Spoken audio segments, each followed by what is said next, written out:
Hello there. General altruism. Yes, you might be wondering why we're starting this off. If you're a fan of the classic Star Wars, you'll know exactly what this is all about. We are here, ASL, week number 2, bringing you Fortnite action. We've got two lobbies for Open Division, two lobbies for the Premier Division. So much good Fortnite action, and there is so much to talk about. Myself, Altruism, joining me for the first 2 games is going to be Mr. AR himself. And sir, it's going to be a week full of force, mayhem, and mischief, my friend. Oh, not even just a week. No. An entire month. Because you see, Epic Games looked at everything that we've had in this past season. They said, no, yeet, let's get that out of here. And they brought in what Epic is calling a mini-season, what fans are calling Chapter 6 Season 3, the Star Wars season. Of course, May the 4th. Just happened. Of course, we're going to go ahead and have an entire Star Wars month. So let me tell you something, Alt. For the first time in 8 years, Fortnite has removed ammo from the game. Oh, AR, this brings in so much. So we're going to see exactly how much of the stuff is going to be in this. Of course, we are always playing on tournament rules, which means that there are none of the vehicles. So none of your TIE fighters or anything like that. Certainly fun to play around with in your own private games. But here, the blasters. Going to be dominating the season.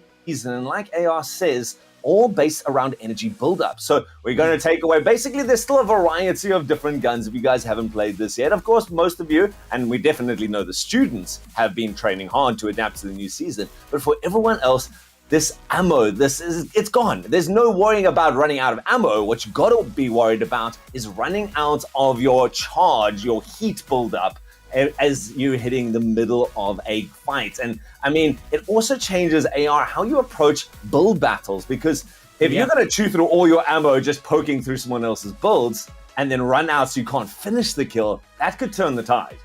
I mean, we're so used to seeing these guys play with 2 weapons, mobility and heals.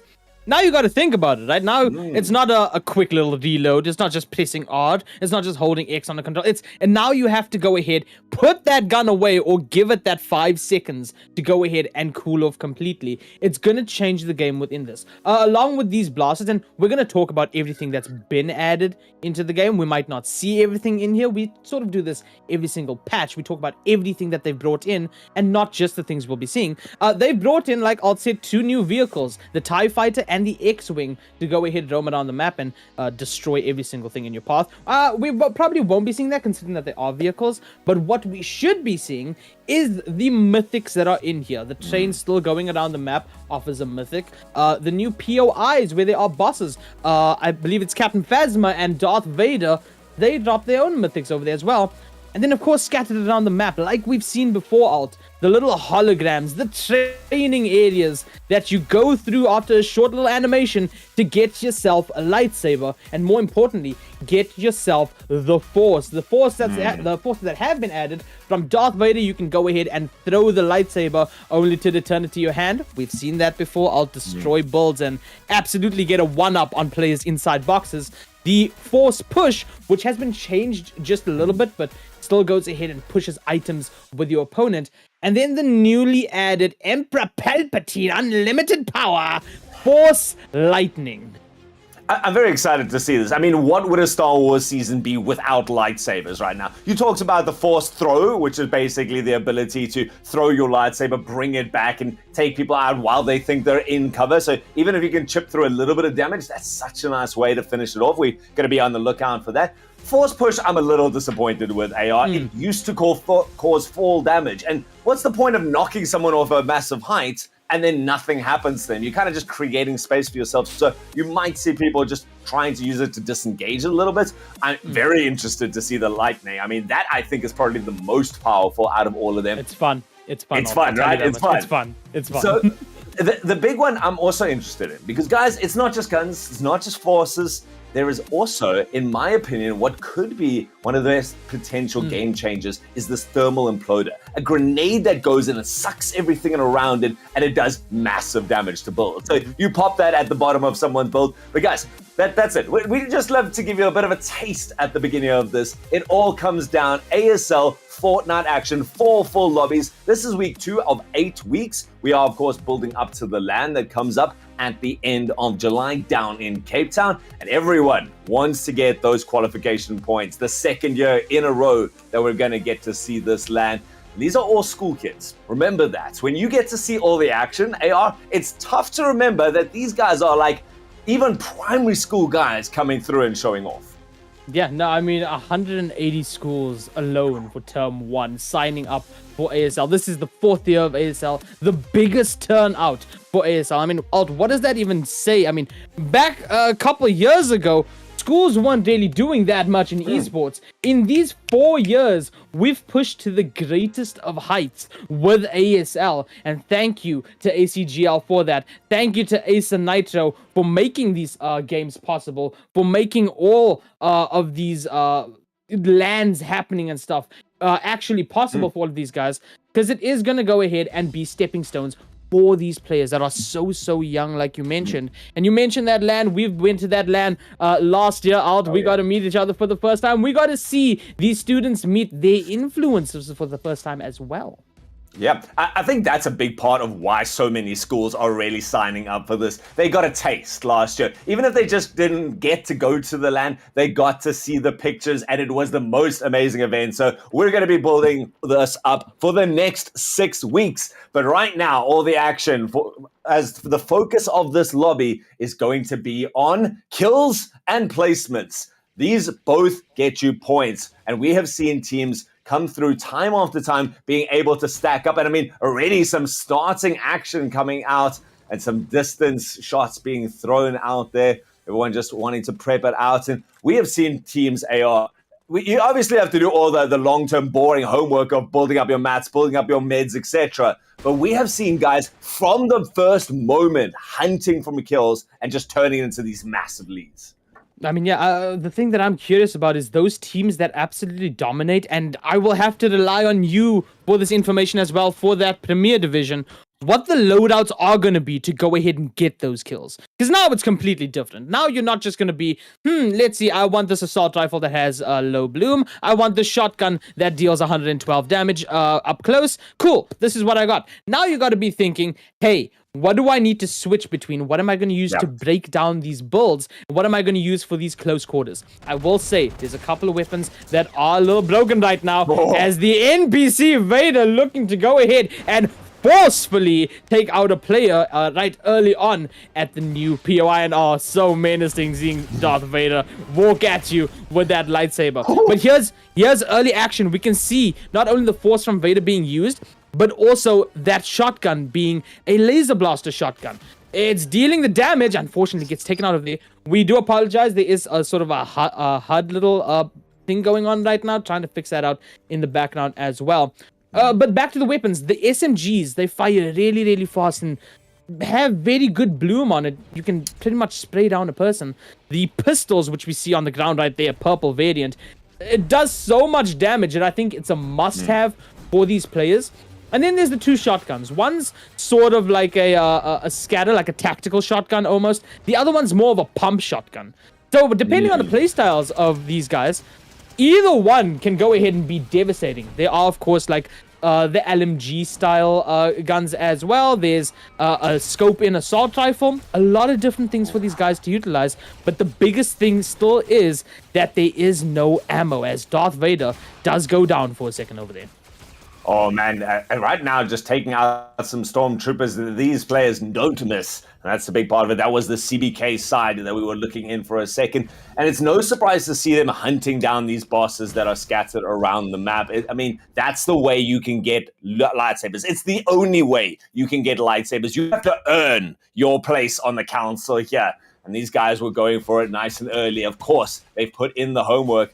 These blasters, one nice thing is you can certainly spam down your opponents. You can see there's no deficit of damage that can come out as a result, and taking the ability, chewing through opponents' damage coming in here from the PRG X-Man on the screen right now, and it's actually taking a fight against multiple opponents. Don't know where the teammates are, but builds up nicely to buy some time. There's one of those shotguns. We've seen shotguns prevalence in basically every season so far, but turns out to be his own detriment there. Got one good shot, but then cleaned up by the opponents. Unfortunately, that green variety just not doing enough. And instead, the CBK side, FN Clip, a player that we've seen time after time on our stages. Yeah.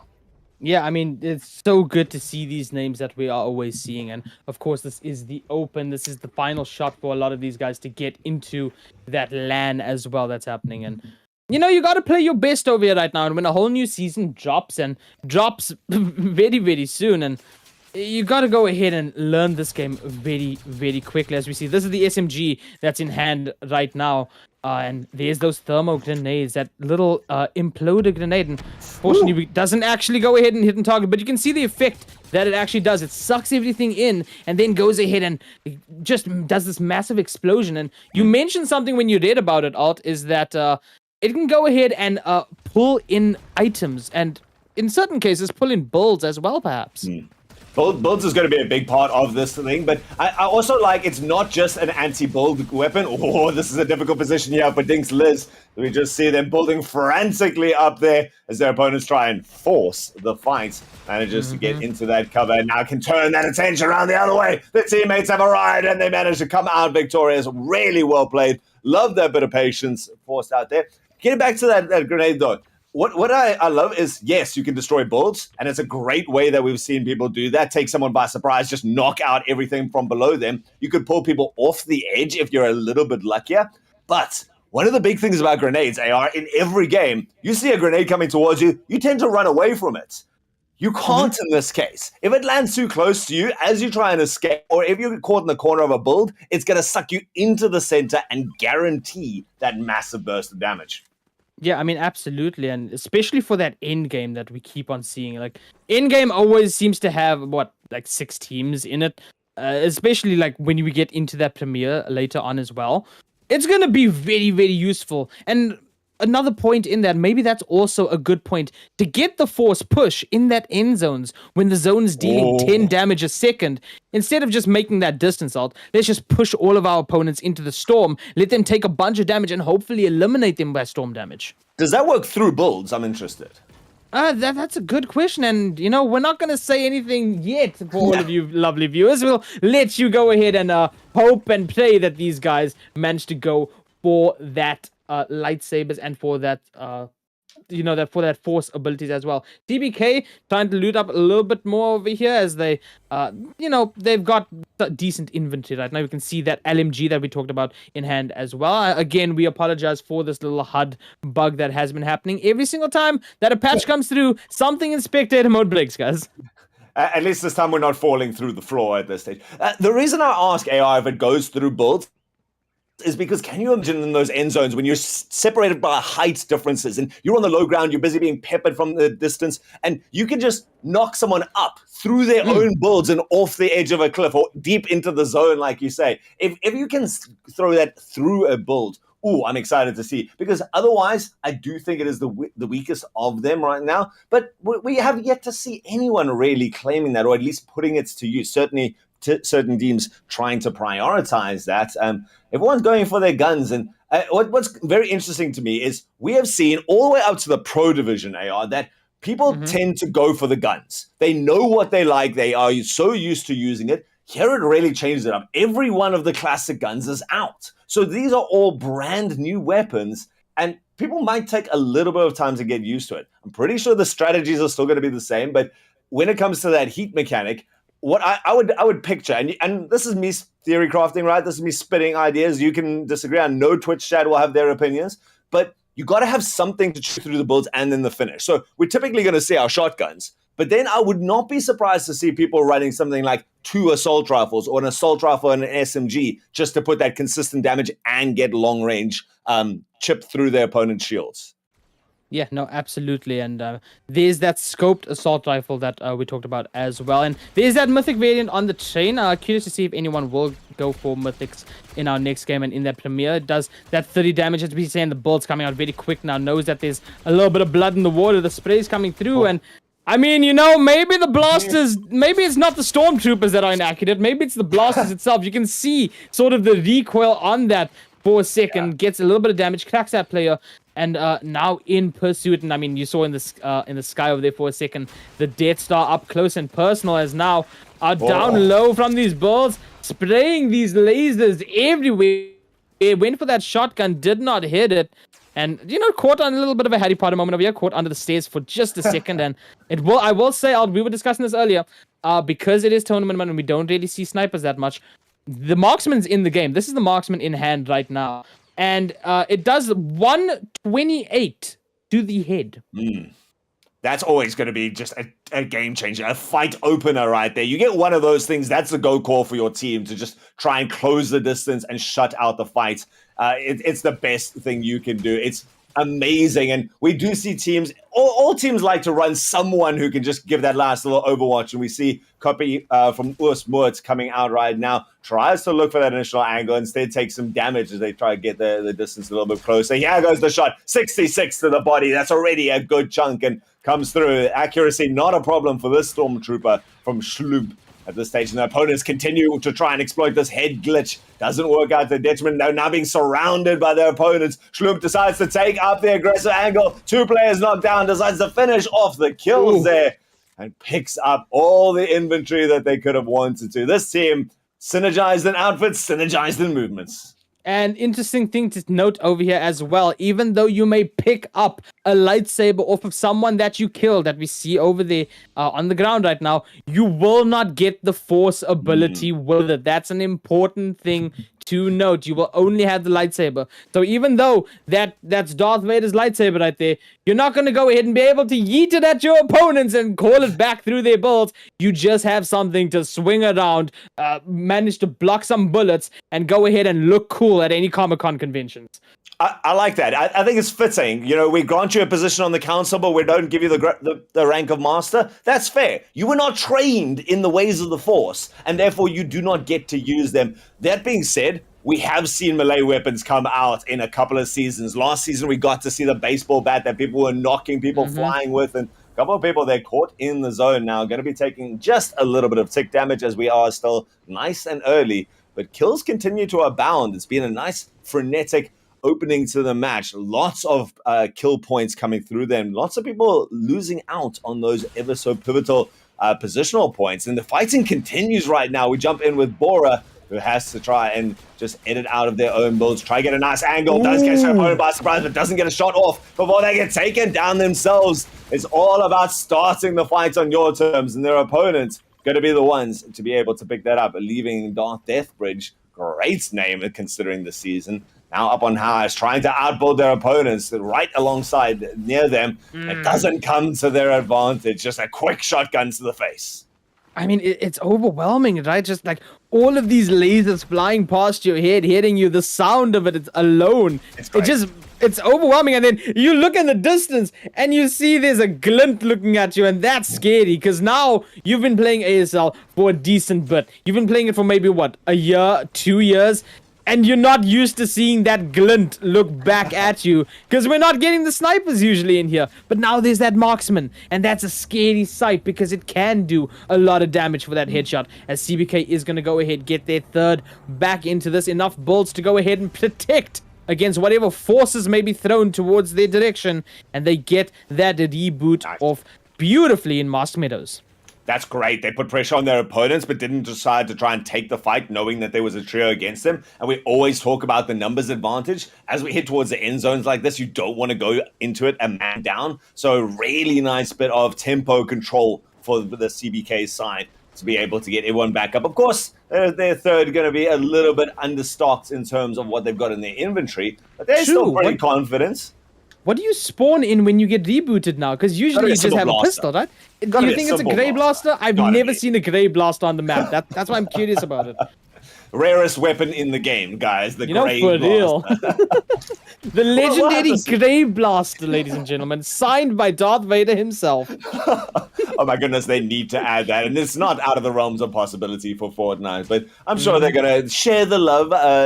There's no one who's going to be left behind, only a Sith, Dales, and Absolutes. So I'm sure they're going to make sure that they've got their Padawan back into the fight, and everyone now starting to just look towards those final couple of zones. Again, without the map, it's so hard to see how far away these guys are from it, but you can be sure they are still skirting around the outsides. It looks like about 5 squads from what I see. 2 down there by Mars Meadows. We got one. DJ Fishy Plays and Pixel still deep in the zone up north of Foxy Floodgates. They've got some distance to go. They've got some people they need to worry about. CBK is in a nice position. For me, AR, it's going to be about who controls the mountains here in the center. Yeah, no, absolutely. Especially if you have that DMRs and Adam over there just in the little maze. You know, I almost said Aaron over there for a second. You know, I almost said it. But Adam just chilling down low as well. And DJ Fishy over there, usually they play into those storms.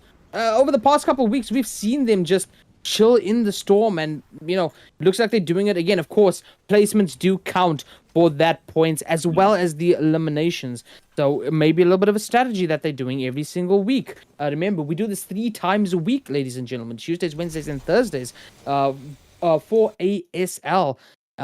Probably the hottest action you're going to see within the week, 3 times a week nonetheless. Fortnite, Valorant, Rocket League, you name it, we do it. And honestly, we want to see more of you in the years to come. So if you do want to get your schools involved, schools.acgl.gg, get your guys involved, your guys' schools involved within this. We want to see more of you within this because we've seen the growth of this alt. I mean, how many new names have we seen this year? New teams. Schools have multiple teams now, to the point where we have to only let one team per school go through.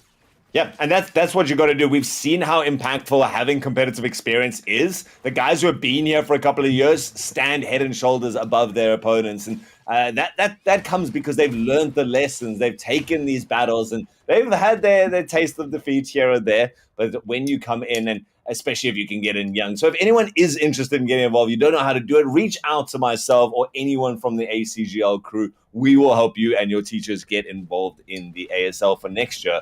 But for now, we're already set in, and guys are starting to get a last bit of momentum behind them in this second week here of term number 2. Like we said, the mountains proving to be the battleground that everyone's trying to control the high ground of, saving their builds as much as possible. They're giving themselves, I love this wall that comes out here from the CBK side. It gives them so many nice angles to peek out at their opponents from. I mean, there's one reason why everyone's going for the mountain, and I mean, if you don't know it, you need to go and brush up on your Star Wars knowledge, because it's usually over when you have that high ground. And everyone wanting that high ground for the end zones. But, you know, sometimes you're forced down low, as we see Uzumaki have to drop down, has the lightsaber, and the rest of the team is going to drop down as well. There is that few battles down there to heal up as well if need be. But this is also an interesting thing to note. You're down low right now. You're in the tunnel that has been dug through this mountain. Rotation is going to be very, very difficult for you. Because on top of that mountain, you have free rotation in 360 view. In that tunnel, you can only go one way or the other. And you do not want to get trapped over there, especially when that zone about to hit very, very hard. Not as hard as those shots over on Zany, though. That shotgun, I think, hit for 112, if I'm not mistaken. It looked like it was a crit, but, you know, what's better than a lightsaber going ahead and dealing some work? And we'll go ahead now. Ball up one more time. Knows that player very, very close as they try to break in. Edits the stairs. Watches the vault over. Dodges the shot. But unfortunately misses that counter shotgun shot. And now a bit more damage done over on as well. Crank, last one alive for the team now. Trying to spray through. And this is the important thing that we talked about. You can't just randomly spray through any bolt now, because you only have a set amount of usage before you have to cool that gun down. Is now just playing very patiently. Wall getting broken, actually getting cracked over there, and then shot through the tiniest pixel of that window. It is gonna be 10 from CBK that will get the revive on as well. I believe that's on clip, and we'll get back into this, but the zone's moving. You have to be really quick. Look at how CBK's moved out the bottom of that underground along the train tracks. I mean, so you only have one way to go, and you got to hope that the zone is kind to you. It so often isn't. But in this case, they do it early enough that they can come out. And while it's a high risk, high reward, you at least avoid the chaos that was ensuing on the mountaintops there. We did see a team going down, and now this team gets to rotate around, still with everything intact, not wasting any of those mats or any of those meds that prove so pivotal normally in these end games. On the other hand, they also did not get credit for any of the kills. And you talked about the impact of the heat. I'm pretty sure we saw Groot there. He was very hesitant on the shots. It almost felt like he was still waiting for those 5 seconds to pass so they could start returning fire. So guys are already choosing to use the blasters from distance to shoot through the builds, then takes out the shotgun. The sniper at least waiting for anyone to poke through as the builds go down, but no angle just yet. Still keeping that focus, trained on their opponents. Couple more shots to keep wearing through the mats of their opponents. And the CBK side that rotated late into the zone, certainly being put under the pressure. Yeah, and not just that, 10 and Clip have been eliminated to the Storm as well on top of that mountain. And a little bit of shotgun damage coming through over there. I believe that was 21, if I'm not mistaken. Moodley trying to get a cheeky DMR shot over here, but does not go ahead and hit that. And that's why the lightsaber is good. It's sort of your only form of mobility within this right now for that double jump aspect. And you can see how hard it is to actually hit a Jedi when they're moving around. Don't ever call it Stormtrooper aim when it's difficult like that in Fortnite as well, ladies and gentlemen. DJ Fishy, though, and squad has moved up all the way into the top of the new zone right now. Dinks is also in that edge of zone situation. Everyone else trying to move through the masked meadows right now. Big Mac gonna go ahead, heal up with this med kit while following the zone. This is what I love, that they added, that you can just move while healing. It's been here for a while now, but it's still such a good quality of life update that they brought into the game. And you can see it in situations like this. In the Storm, trying to get there is Big Mac, popping those med kits to try to stay alive for that placement points. Needed to. We're so deep in the zone and spent so much time in there. The ticks are starting to add up. So going to be able to regather with the team. It was a risky couple of moments for them as they were being peppered. They were the ones to try to bounce out of danger in the mid sight lines of their opponents.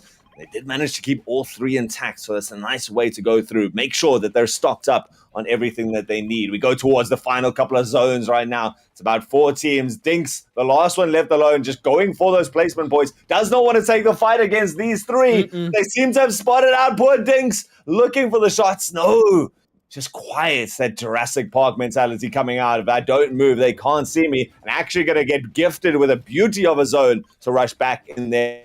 On the other side, more patience comes out there. It's all about the high ground. Shots start coming out against the early rotations of the CBK side and doing a lot of damage to their opponents. Caught out in the open. The blaster aim is not true. And not a single point of damage comes out there, Mudley. I hear the imploder grenades. They threw the imploder grenades at the base over there of that builds. That's what we were looking for. Certainly turns the pressure upon your opponents. If they're busy taking shots at you and you can't return the fire, you can at least distract them and take them off that advantage. 134! Ooh. There's the headshot. Hey, you lied to me. It wasn't that big. That is huge. That's probably a gold variant, if not a mythic variant, that in hand right now. Again, we can't really tell what's in these guys' inventories. All we know is that it shoots fast, and you just gotta say, anyway, I started blasting. As now the Diz will go off from Cub and Mudley, getting their teammate back in the zone, closing ever so quickly right now. And I'm curious to note if there is more of that implosion grenades for this final zone. Look how close everyone is right here. Dinks looks to be in that building. DJ Fishy just on the outside, Pixel as well. The rest of CBK just holding close to that zone, ready to rotate as well to it as soon as that storm starts moving. Lightsaber in the hand of a Mandalorian on the CBK side as well. And this is where tensions start to grow now. This is where everything becomes methodical. You got to plan out your rotations, especially with what this loot is and what these inventories are right now. And you can sort of see that with Fishy plays right here. Just not wanting to move, but wanting to get ready to move. As you see everyone on the high ground as well. Look at all of these bulls in this final zone. They've made a fortress right now. And the spraying will come through. It looks like someone has the island medallion, if I'm not mistaken. I did see a bubble shield go out that usually occurs when you have that medallion and you pop a heal like minis, a big pot, a chug jug, medkits, etc. And that's such a good advantage, especially against weapons that overheat like this. On the high ground, Mudley spots one out, tries to go with the marksman, looking for that big damage shots. But, I mean, how do you even shoot something that's double jumping, doing front flips and everything right in front of your very eyes? 14 with that shotgun up close does get the knock. Tahir Tried to confirm it, but now focusing a bit further. Also note that lightsaber does have a bit of durability on blocking shots as well. It will not protect you forever. And that's why Target is going ahead and pushing this aggressively. Trying to hit those shotgun shots, jumping around. Tries to get a 51. There's the confirm. That's a team down. Target though getting shot from the high ground. Cracks, but does not get the elimination, unfortunately. And that's going to be GG's for our duo. DJ Fishy Plays and X2PM Pixel. Man, the fact that the duo came out there, it kind of set up for it. We had a solo versus duo up towards the north of those final zones, and then the two trios were facing off in the lower parts, and they just kind of chewed through each other's resources, took them down to even footing, and the duo just hold it. They managed to take out Lynx in the top, managed to then keep the two alive, get their health back up. And like you said, those lovely domes that pop out as an advantage of that. And then the pressure, trying to force the issue through a lightsaber, just one person drawing all that aggro, standing firm, law accurate lightsaber play right there. And then from behind, the opponents just get caught off guard. Wonderful end towards that. So really wish we could have gotten to see the names a little bit more. But this is Fortnite. You never know what each season is going to give us. But what we do know, AR, as with every year so far, the final zones, the action, the gunplay is sublime from these youngsters. No, absolutely. And it just keeps getting better and better. These guys just keep improving as we go along. I mean, we couldn't see a lot of the HUD over there, but we still knew what type of weaponry they had. We could tell from that marksman rifle someone went to go get either the mythic or they got a gold one right now. That 138 damage, like you said. I mean, it's a game changer. These guys always going ahead and, just evolving as the seasons evolve. And we love to see it, especially when they're this young. This is the school leagues, of course. So we are going to take a short intermission. We're going to get that leaderboard, which is what we do now as well. We will show the points per game because it is a lot of math. Look, placements and kills. I mean, it's a lot of math, okay? Math is hard, guys. We got you covered. We got people in the back just to do that with their little calculator. So we're going to take a short intermission, get that set up, and get that second lobby of the open division set up for you guys as well. So don't touch that dial. We'll be right back.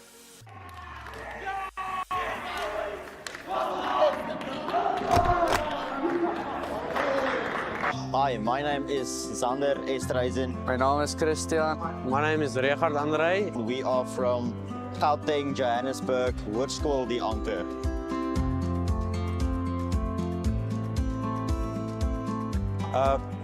The games are definitely challenging. We have a lot of different players with different skills. They are very good. Some of them are poor at the game, but it's very challenging. I say it's hard, difficult. Van hulle was lekker, van hulle was moeilik. Daar was baie kompetisie. Daar was verskillende spelers, van die spelers was baie goed. Ek het dit geniet, dit was lekker. Yes, it was extremely fun. Very grateful for the opportunity we had. It was very intense and there was certainly a lot of competition. But yeah, it was just amazing.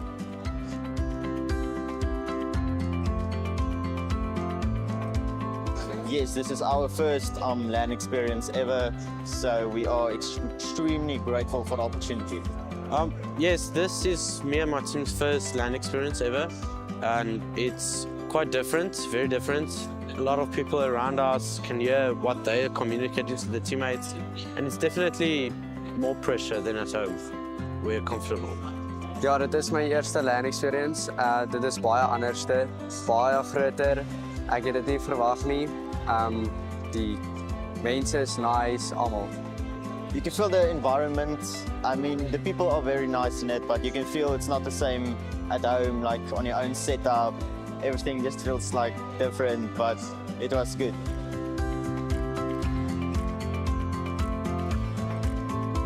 Ons het saam in creative geoefen, ons het zone wars teen mekaar gespeel. Ek en my span het in 'n trios gaming gegaan. Ons het ons strats uitgewerk en ja. At home, we play together a lot. Creative mode, public games against other people, just making sure we know what we have to do as a team. I definitely did do some mentality stuff. I've motivated myself, and that's how I play.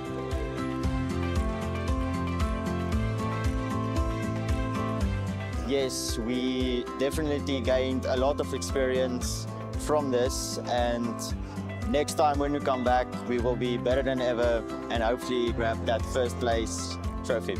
Ons het baie goeters geleer om saam te speel, nuwe strats, waar om te land. Dit was baie lekker. Ons het dit geniet, ja.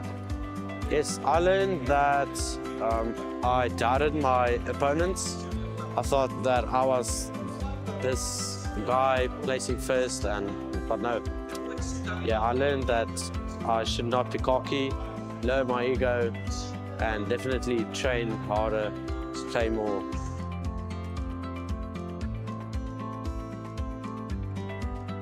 Highlight was definitely coming third place in the nationals and celebrating it at home. The highlight, I would say, is just meeting a lot of new people and all of the commentators and just having a great time with everyone. Dat ons derde kon gekom het in die ASL.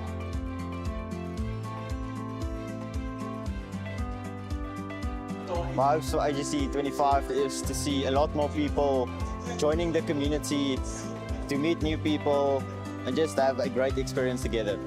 My hopes are coming first place, obviously, and probably training and playing a lot of games with my fellow teammates. That we can come first.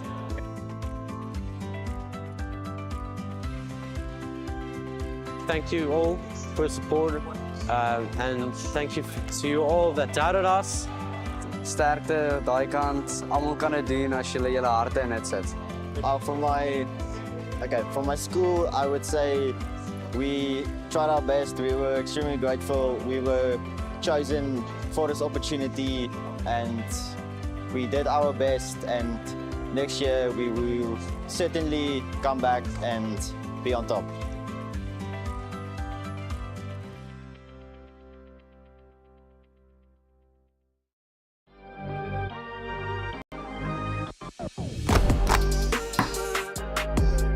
Hey everybody, my name is Nick Holden. I'm the co-founder of ACGL, and we're at AGC, finishing things off today with the Rocket League semi-finals, about to kick off, I believe, before we go into the finals, which is our very, very last match to conclude what has been a crazy, exhausting, wet, and altogether fun tournament.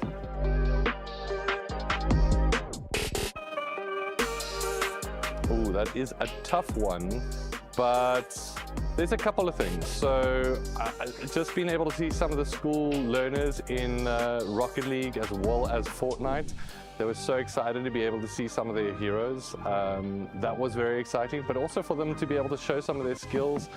For me, the school stands out because that's always kind of where the heart is in terms of being able to see the next future stars.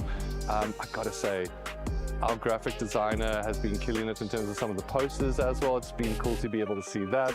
And honestly, this is a cool event just because our team comes together and we don't always get that opportunity. And just being able to be together has been also amazing. So altogether, there's been a lot of stories. I can't really just pick one.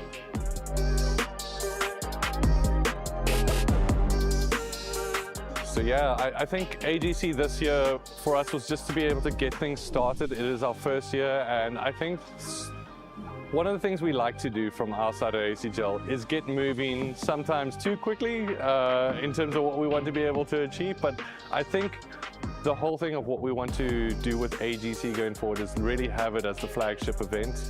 And for us, starting that this year was vitally important. We didn't want to postpone, we didn't want to delay. We wanted to get things going so we can also set that expectation for what we want to do next year. So yeah, I think that's a big thing for us moving forward.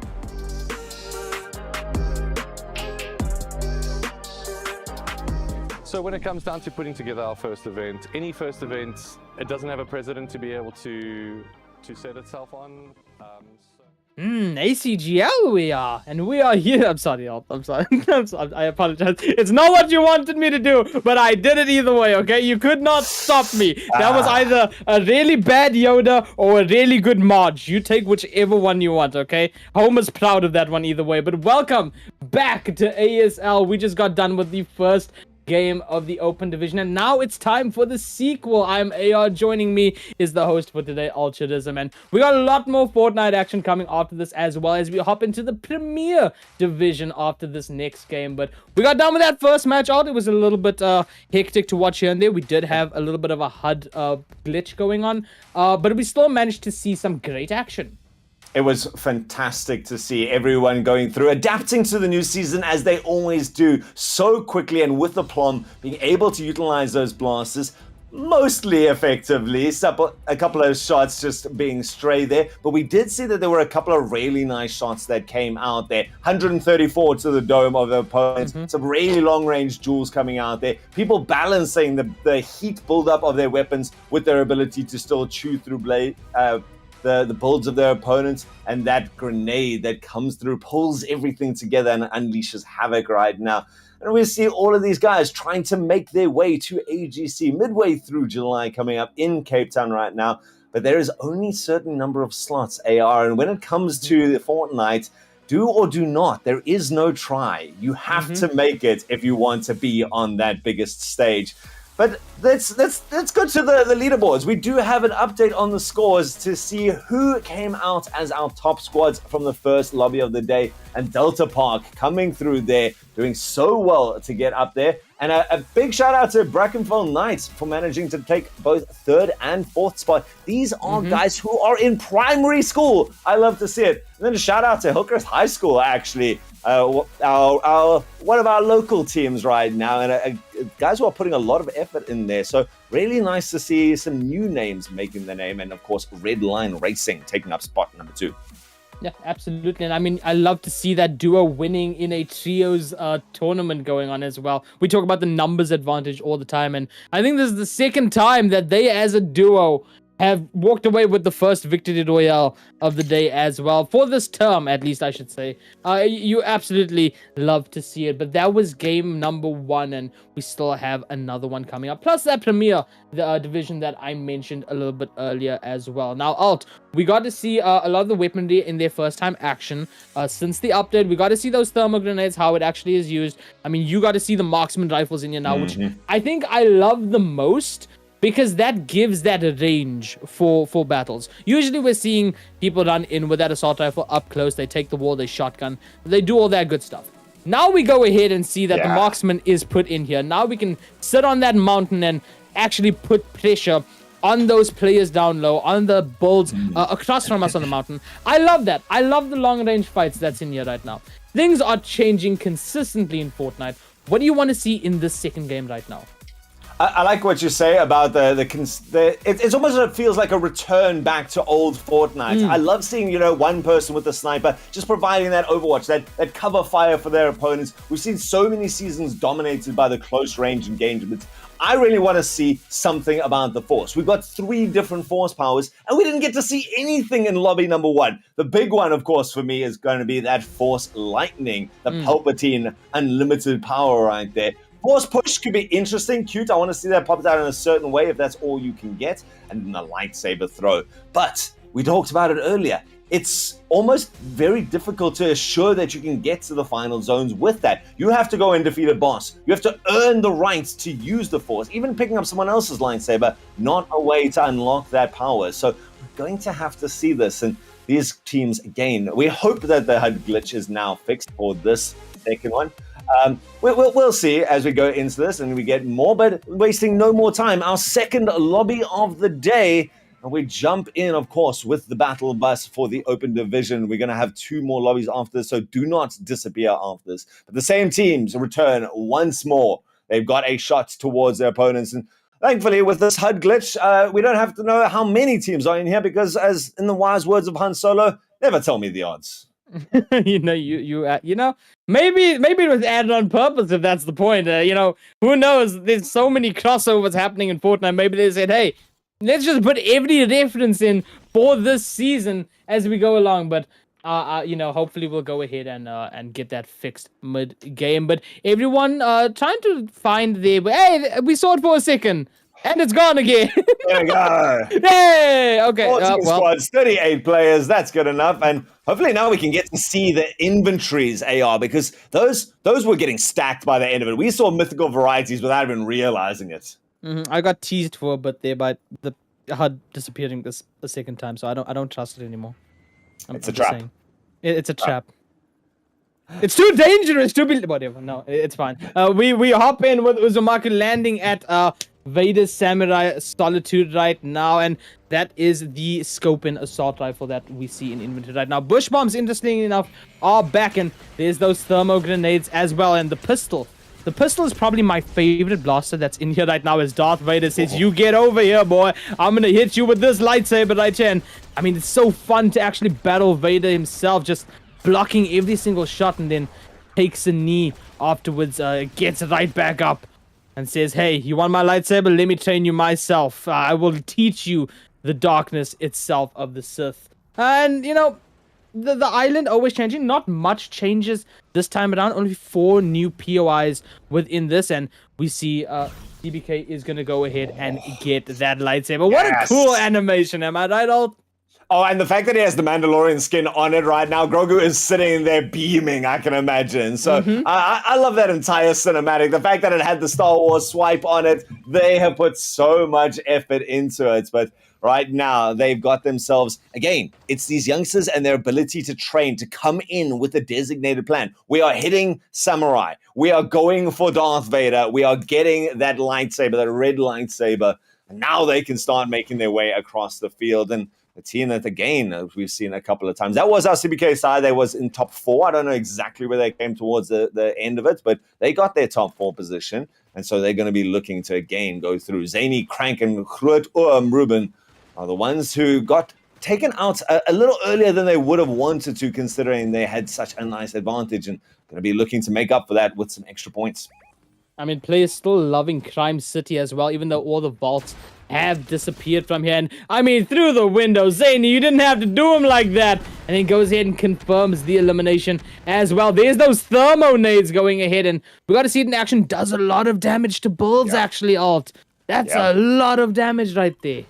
I told you, it could just change the fight, and especially now when you don't want to have to be swapping between weapons to be able to get that damage in there. You throw one of those, your entire team has now got a full heat bar to work with, and then you can just lay damage in there. Really nice way for them to start it off, and a little bit of danger right now for PRG X-Man, sitting in a corner, just trying to avoid any sort of confrontation right there.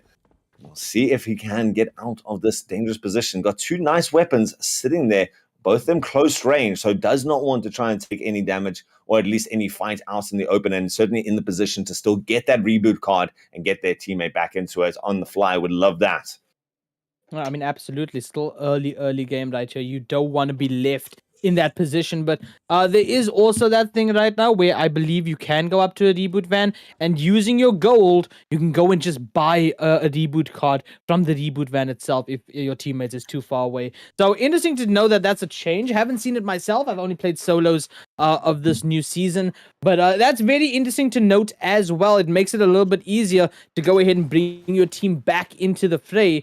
It makes it a little bit easier to go ahead and just have that numbers advantage as always. We talk about it, and yes, there was a duo that won that first match, but the numbers advantage is still so strong. I mean, Alt, we go back into that first game, we saw how devastating 3 people holding the SMG blasters are. I mean, it's a rapid fire from 3 different directions. You're gonna want that on your team. Yeah, and I mean, you were talking about, we brought it up in terms of people avoiding damage while running away, the double jump, the being able to keep that pace up. It's so difficult to hit. People are also using that advantageously as we sit here in the Rebel base. Sorry, not the Rebel base. Oh my goodness, I would be shot. It is the First Order base. Do not confuse those two, please, Fake guys. Star Trek fan. Oh my goodness, man. No. Oh goodness. No. Come on, I will rebellions are see built on myself. hope, so. I will see myself out after that one. Thank you. Twitch chats, his tag on Instagram and on Twitter at least. There, AR Gaming. Don't worry, you can go give your thoughts and opinions there. That's a lie. Broadcast doesn't even know my Twitter tag.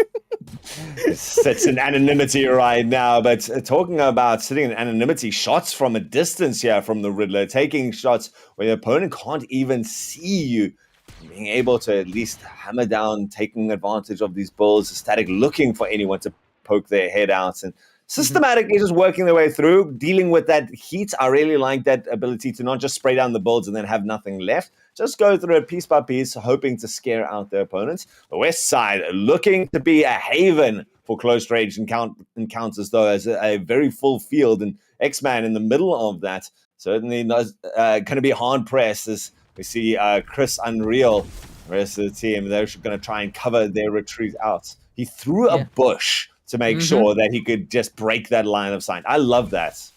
I mean, the bush bombs were once probably the most powerful heal in all of the games, especially when you remember when we had the augments out where you could just heal in a bush every single time. Once the most powerful healing item, now used for line of sight, breaking the line of sight. You absolutely love it, but CBK, they want these kills. They're pushing forward. You can see the combat rolling, the dodging, and now pulling out that pistol, holding it ever so Bucky style almost, and just firing it into the distance. And interesting loadout over here. I'm pretty sure that is an E11 blaster, which is what we've seen as the main weapon in previous Star Wars collabs.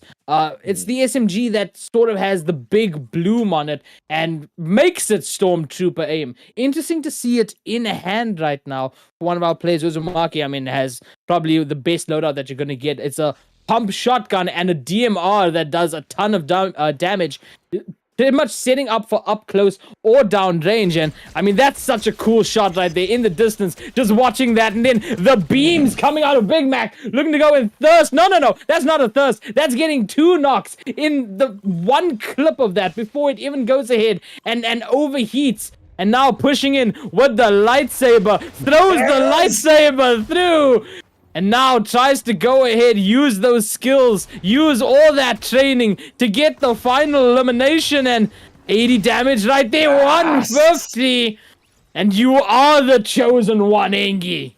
Oh, I love that. Again, this is the squad that we jumped in first who was taking on Darth Vader, and you can see why. Has the awareness of how to use that. Your builds mean nothing to me when I can throw my blade through all of you right now, and finishes off that kill, stacks up a couple more points for CBK. And I mean, these loadouts, as you can start to coalesce the loot from your opponents into your inventory, it is huge for these guys. They have got such a clear intentionality towards the way they play. Caden standing still, just trading bullets, and actually comes off the worst. Riddler is known for these long-range shots and going to be confirmed straight away after that. And it means that Dinks, again, was the last solo player left at the end of our last match. Going to be put under pressure, man down, and solo player, solo, there alongside them at least this time. Yeah, absolutely. And interesting thing enough to note as well, a couple of seasons ago, Fortnite added the ability to, if your weapon has a scope on it, you can have a hipfire mode on it as well.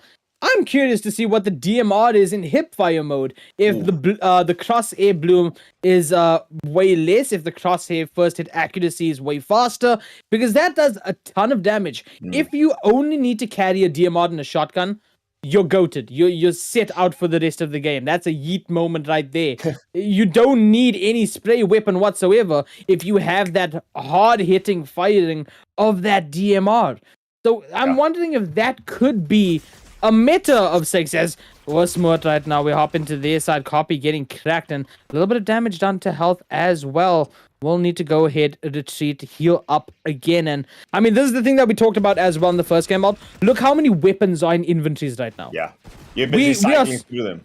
Yeah, we're not used to seeing 4 weapons in a 5 limit inventory. I mean, Copy has the bubble shields over there and has heals as well, but Shloomp has 4 weapons just to cycle between it, just to go ahead, break those builds, and put so much pressure on any team. CBK, they did get a couple more eliminations over there. There's the confirms in the kill feed as well. They are tearing through the lobby. This is a matter of the demons, or the devils you know versus the devils you don't. And the ones that you do know right now that are in the lobby is CBK.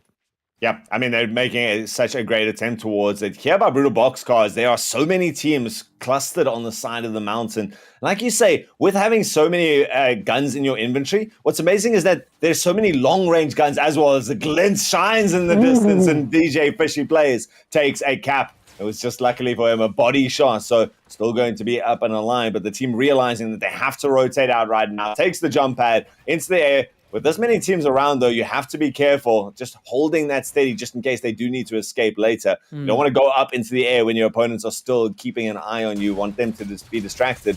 Zany and the rest of the crew are going to get distracted. Zany actually gets chewed through by Copy from Worst Mode, but they do eventually confirm that kill at the other side. That was the last member of the squad. As Bitter Fruch also gets taken out there. So one more team eliminated. We're down to our final 10. Yeah, absolutely. Everyone right now still in the feeling out process, not of the lobby itself, not of the opponents that are in here, the other players, but of the season itself. I mean, this is such a massive change that no one expected, that no one is going to be used to in these first couple of days. Every gun being a blaster now, no ammo crates, no ammunition that you have to worry about. Every gun overheats. It's something that you have to learn, and it's a slow learning process, but these guys are making the most of it right there. You saw Zany try to hop in thinking I can just get the shots off very quickly as if it were another shotgun, but ended up getting knocked over there. That's what the learning curve is right now for the season, and most of these guys are doing it good as the Riddler gets taken down. I mean, we saw Riddler with that marksman hit some incredible shots and now gets taken down by a marksman rifle as well. And Cub gonna push up these zip lines that are on the repaired bridge, going to look for that that confirmation. But up higher, there's not much cover. You will have to go ahead and be careful. If you beamed Riddler up here, you gotta be sure that you can get beamed up here. But look at that, the cover placing down as the revive will go through, and Woodley just going to pick up those chug jugs. They don't even know that that player managed to go ahead and drop in that iframes to prevent fall damage. I mean, Cub is still looking. Cub is a little bit confused right now as to where Riddler has disappeared to. Meanwhile, Riddler is back up, and I think they actually are backing off of the bridge right now. Yes, they are on the hillside, is Riddler, but still keeping an angle to keep pressure on the incoming team. You know, I like the idea of going up on the bridge. You always want to create as many off angles as you can and taking high ground. No one ever looks up, let's be fair. But this intention here from Riddler doesn't have a lot of HP to work with, but sitting so patiently here. Patience can be a double-edged sword. If you do manage to get the shots off, it can catch your opponents completely by surprise. But if you're just sitting there for too long, you're wasting time. You could be farming mats. You could be getting a better inventory. You could be looking for kills elsewhere that are easier to confirm. So doesn't want to stick around for too long. And X-Man has managed to get on the fly back into the game. And now you're looking to use that advantage. Goes aggressive and tries to trade out against Dinks. But Dinks comes off. Dinks was the one who previously he managed to get out. And now sitting face-to-face with their opponent is going to at least be able to get back and get the res up. But does they want to go for the confirm first? No, on the fly, just realizing that does not want to be left in the rest of this game. But that wall getting taken out mid-res and now just beaming through, manages to get the revive off in time, and now X-Man will go ahead, pop those minis, and this is what we're used to seeing, 2 weapons and heals, and now spraying down on the zip line, but you don't want to overspray as well, especially when you know that one can push up close and personal, and you don't have a weapon then. It's such, like I said, it's such a learning curve for all of these players right now that in other seasons where they've just gone ahead and full rushed through other teams, just gunning through because they knew they could get a refresh off of eliminations for ammunition, for heals, for materials. Now you have to sit back and think, okay, what do I really want to do in this situation? As we see the quick push from X-Man. Nice. There's the one knock, the re-knock on solo player. Now pushing in, perhaps. The build's so quick. I can't even tell. Gets shot, though. Hayden gets knocked as well. That's 2 down. I believe the third player is hiding in the dumpster right now. Yes, they are. Dinks just waiting. Hey, you don't see anything. I'm not here right now. This is what prop hunt is, ladies and gentlemen. As they don't even know, they build a wall on top of Dinks, who's just chilling in the trash, but it moves. It moves for a second. Was that spotted out by Fly Guy? It was spotted out by Fly Guy, and that is gonna go ahead and be the elimination. Oh man, the Jedi mind tricks were there. These are not the droids you are looking for. And it Yeah, worked absolutely. for so long, and yet just that one little bit of movement was all enough. It was an optimistic movement from that team to try and get the res off so close to the entrance, and their good intentionality jumping in and closing that distance to be able to take the fight. But closing the distance, close range fight, Riddler goes down. And stuck around too long around that bridge. Eventually, there's going to be DJ Fishy plays and Pixel managing to pick that kill off. And it means that we're down to 9 squads, but everyone is starting to take maybe a couple too many loss. Oh, interesting use of the bush there. It's not just for breaking the line of sight, it's for creating this 360 ability to just poke out. As long as your opponents don't know where it is, they've been spotted out, so they have to get the builds up to be able to stop the bullets coming through, because leaves are not great for that. As Uzumaki looking for anyone coming in there, spots it. Their opponents are showing absolutely no slowing down. Builds within spaces of each other, throws out the bubble to get that nice line of sight there, get off a bit of a heal, but it's taking too much damage. Pokes out for just a second. Immediately confirmed by Groot Ruben. Yeah, absolutely. Now Big Mac just having to run away, 2 chug jugs in hand is crazy work from Big Mac right now. And just gonna rotate and we see the other CBK squad just down low over there, but oh no, Big Mac getting shot at right now, taken down to 50 HP, has the little slurp sprite to go ahead and try to heal up, pushes that health back up to 83 and gonna try to use that as a distraction, make them think that they're still healing in those builds. Meanwhile, you're gunning it already. Nice. As Zany and the squad now pushing through. There's a couple of stormtroopers around here as well. Interestingly enough to note as well, Alt, there's a telephone booth over here that lets you go ahead and disguise yourself as a stormtrooper. I hope we see that eventually within the season. That's just stupidly funny, in my opinion. But the chase continues. The other CBK squad now as well, trying to rotate in on the fly, and X-Man hiding behind the rocks, spotting out some builds in the distance, waiting for the prime opportunity. And I mean, this is risky, especially when you have all those builds behind you. And I mean, you have pretty much an open field around you, no natural cover whatsoever. And we'll start taking the shots as well. But the incoming fire looking to do more damage than the outgoing fire. X-Man looking to go ahead from height with that LMG, does about 42 damage there. And is just going to back off from that again. You don't want to overheat your weapon focusing one fight and then get third-partied and you have nothing to fire with. Yeah, the mental game is so big. I mean, you talked about the ability. Oh, good following. Ooh. Great tracking from on the fly there. Takes out Vulhan is boss. Gotta get that punctuation right there, guys. But I do agree. Mentality is a big part of this, and it's a very unique season from that aspect. I love stuff like disguising yourself as stormtroopers, using the sprite to set your opponents off on the wrong track. But it's also about your temperament. Are you too anxious to charge? Are you going to waste all your resources too early? Now we're going to get to see the people who've been a little bit more tempered with their builds as we go towards the final few zones. And we see on the other side now the CBK guys who had such a great start. They're down to a single player, and it's way too late to get a reboot. They're going to get pressured out here. Crank and the rest of the team wants to finish off the job and get that final placement point. They need to be careful. There are teams lingering around. And this is, again, the other part of mentality. You cannot afford to tunnel vision too hard on your opponents. You've got to finish these kills off quickly. They start to surround their opponents. CBK, not long for this world, and there he goes down. Big Mac, the last casualty for their side. I mean, do you see how terrifying that actually is? Just everyone gunning through with that rapid fire blasters, just gunning through every single build in their sight and just wiping squad after squad. That is insane. And very, very overpowered if you know how to use it right, if you have the communications, if you have the chemistry with your team. And we're seeing that right here every single week in ASL. Mudley has that lightsaber that seems to be the force push lightsaber, if I'm not mistaken. I think it might be. But now the question is, does he have the force? I mean, he has the skill to go ahead and take out FPS. But do you have that force training for this end game as well? Storm number 7, 13 players, 6 teams left alive.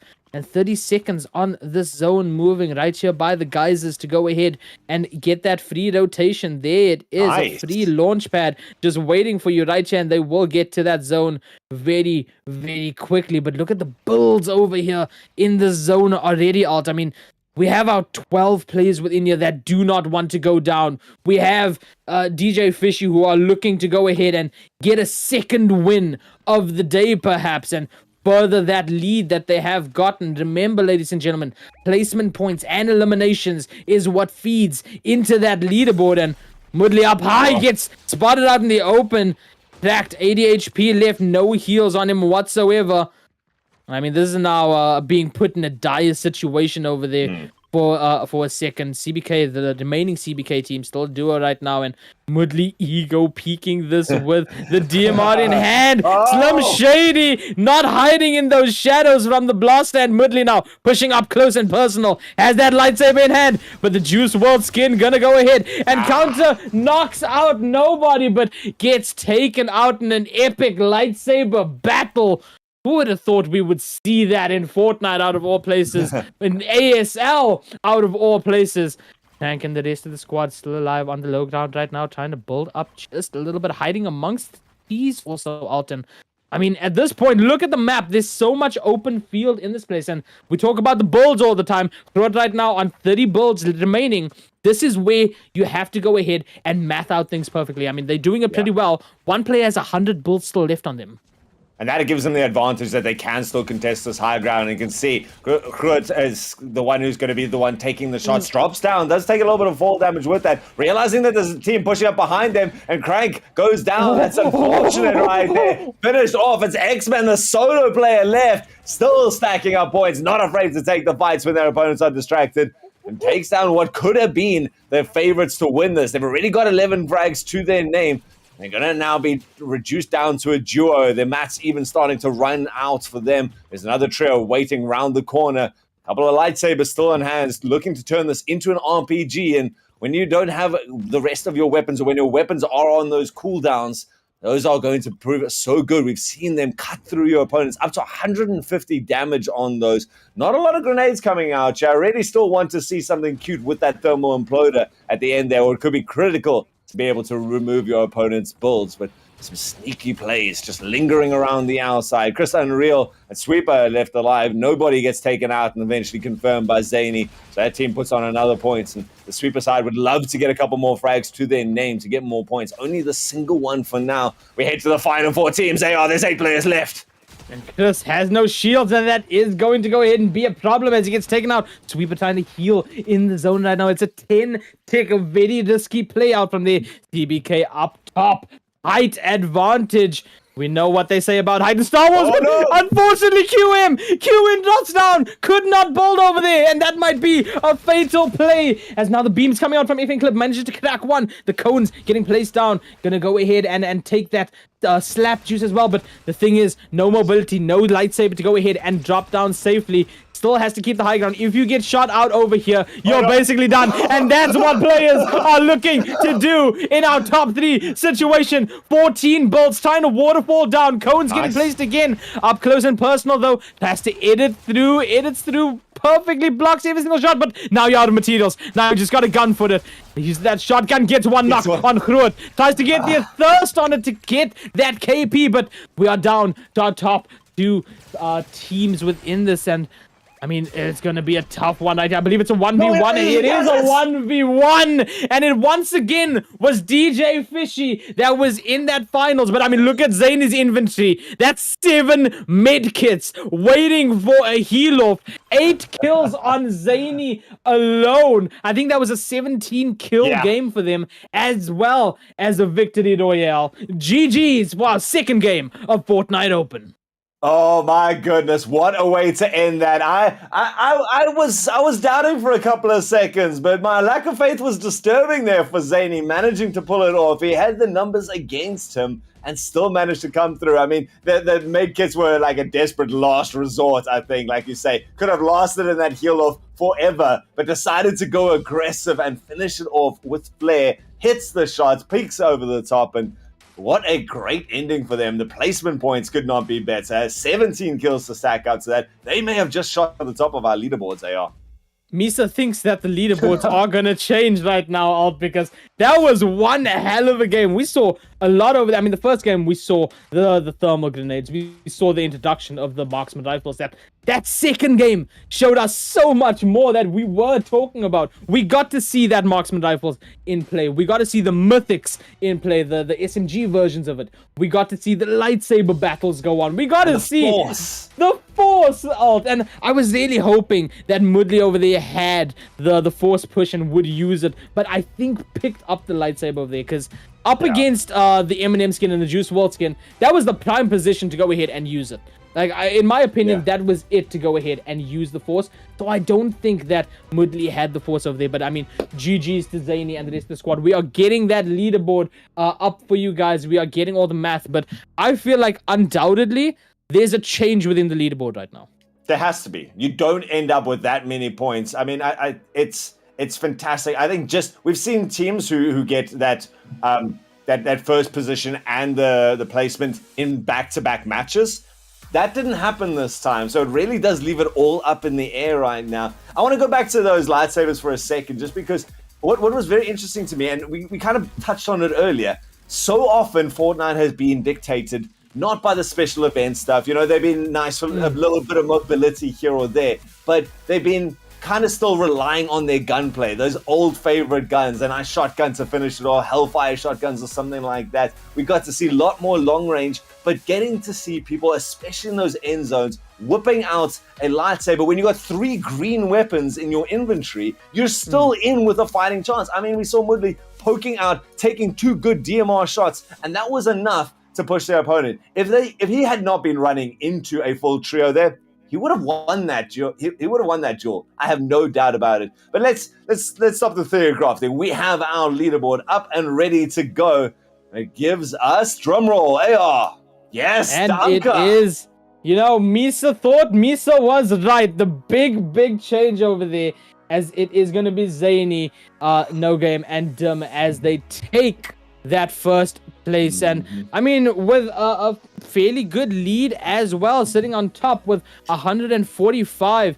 Meanwhile, in second place, getting pushed down to second place is DJ Fishy, the duo that won the first game. They go ahead and sit in second with 137. Knights still going ahead, and this Knights is going to be QM Plays and Plushy. They are going to still be in third position. So, I mean, very well done over here. I mean, first place, by the way, Alt. 1 win and 22 kills. 22 kills in our 2 games today. So, fantastically done so far. That's really nice. What's very exciting to me about this is so often we see one team dominate where they win both of the back-to-back games, but yeah, look how close these points are between first and second. The difference is only 8 points. And then even the other teams that were sitting near the top of that leaderboard, Knights still sticking around there. That was that CBK side that we talked so much about. They had such a good start. It's unfortunate for them that they didn't manage to continue with that momentum. Red Lion Racing, who was our team in second, drops down. And again, between third and fourth, just 2 points in it. So an amazing week for these guys, and there's so many weeks left to come. If you guys are going to dip out at this stage, remember we do this Tuesdays, Wednesdays, and Thursdays. And on Wednesdays, the special treat. Today, we are going to go to a very short break, and then we'll be back with 2 Premier Division lobbies, the guys who proved themselves in term number 1. But for now, unfortunately, we have to say goodbye to AR. We love you, AR. I know you do, Alt. Don't worry. It's fine. We'll pass I'll be it on here to still everyone hosting. else. We'll pass it. It's okay.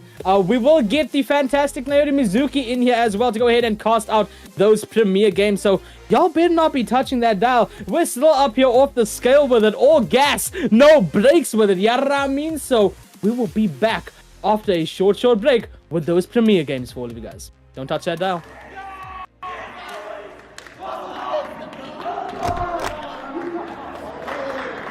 Hi, my name is Sander Estreisen. My naam is Christian. My name is Richard André. We are from Gauteng, Johannesburg, Hoërskool die Anker.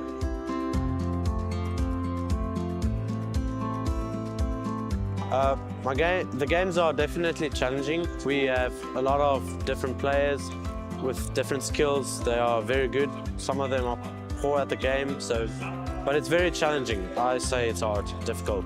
Van hulle was lekker, van hulle was moeilik. Daar was baie kompetisie. Daar was verskillende spelers, van die spelers was baie goed. Ek het dit geniet, dit was lekker. Yes, it was extremely fun. Very grateful for the opportunity we had. It was very intense and there was certainly a lot of competition, but yeah, it was just amazing.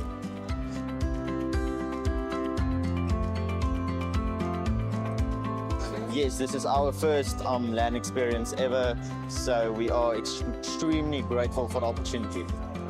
Yes, this is me and my team's first LAN experience ever, and it's quite different, very different. A lot of people around us can hear what they are communicating to the teammates, and it's definitely more pressure than at home. We're comfortable. Ja, dit is my eerste LAN experience. Dit is baie anderste, baie groter. Ek het dit nie verwag nie. Die mense is nice, almal. You can feel the environment. I mean, the people are very nice in it, but you can feel it's not the same at home, like on your own setup. Everything just feels like different, but it was good.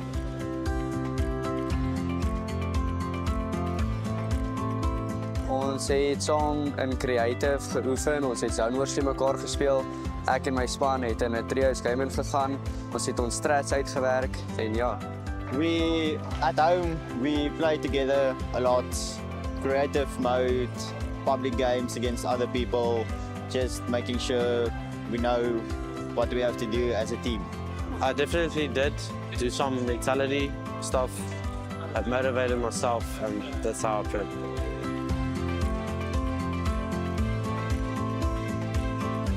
Yes, we definitely gained a lot of experience from this, and next time when we come back, we will be better than ever and hopefully grab that first place trophy.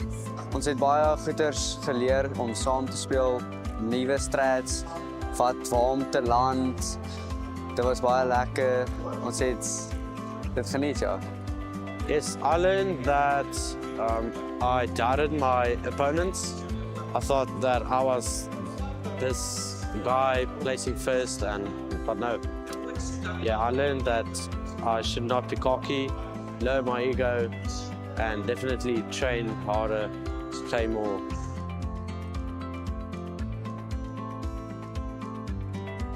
My highlight was definitely coming third place in the nationals and celebrating it at home. The highlight, I would say, is just meeting a lot of new people and all of the commentators and just having a great time with everyone.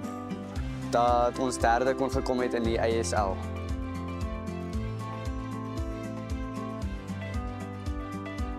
My hopes for AGC 25 is to see a lot more people joining the community, to meet new people, and just have a great experience together. My hopes are coming first place, obviously, and probably training and playing a lot of games with my fellow teammates. That we can come first.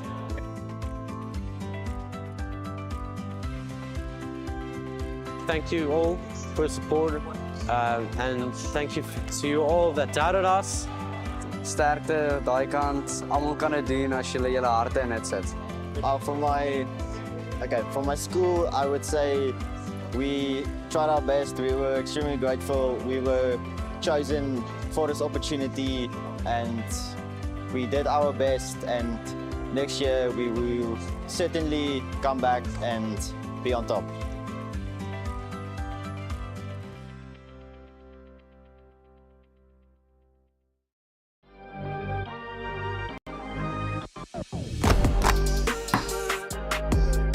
Hey everybody, my name is Nick Holden. I'm the co-founder of ACGL, and we're at AGC, finishing things off today with the Rocket League semi-finals, about to kick off, I believe, before we go into the finals, which is our very, very last match to conclude what has been a crazy, exhausting, wet, and altogether fun tournament.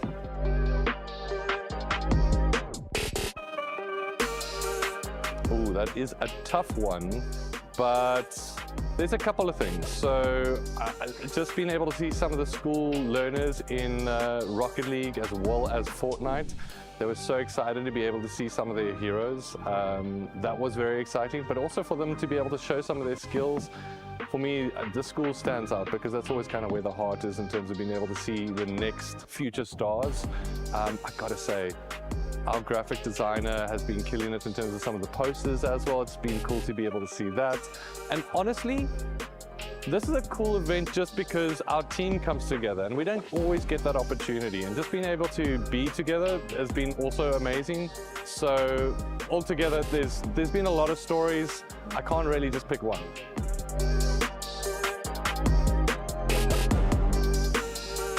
So yeah, I think AGC this year for us was just to be able to get things started. It is our first year, and I think one of the things we like to do from our side of ACGL is get moving sometimes too quickly in terms of what we want to be able to achieve. But I think the whole thing of what we want to do with AGC going forward is really have it as the flagship event. And for us, starting that this year was vitally important. We didn't want to postpone, we didn't want to delay. We wanted to get things going so we can also set that expectation for what we want to do next year. So yeah, I think that's a big thing for us moving forward.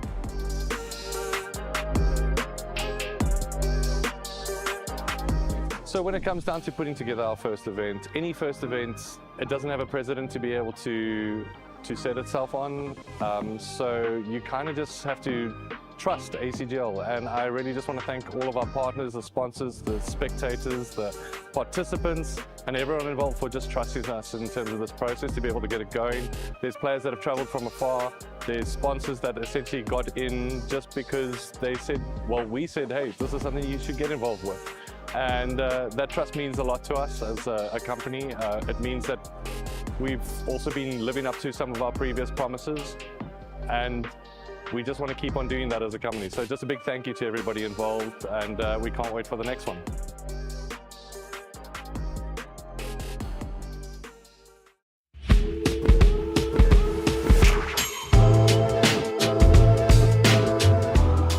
We're at Weinberg Boys for the first school event of 2025.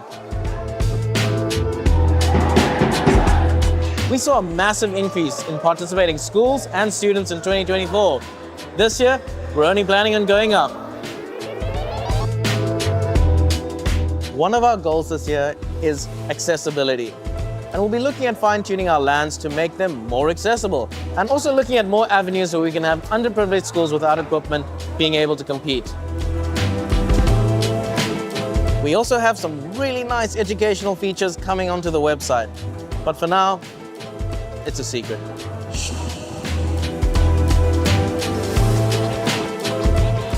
Like every year, the website has gone through some changes to make it a bit more efficient to play your games, but you'll have a detailed video on that soon. We're excited to be back. I hope you're ready for a new era of school gaming.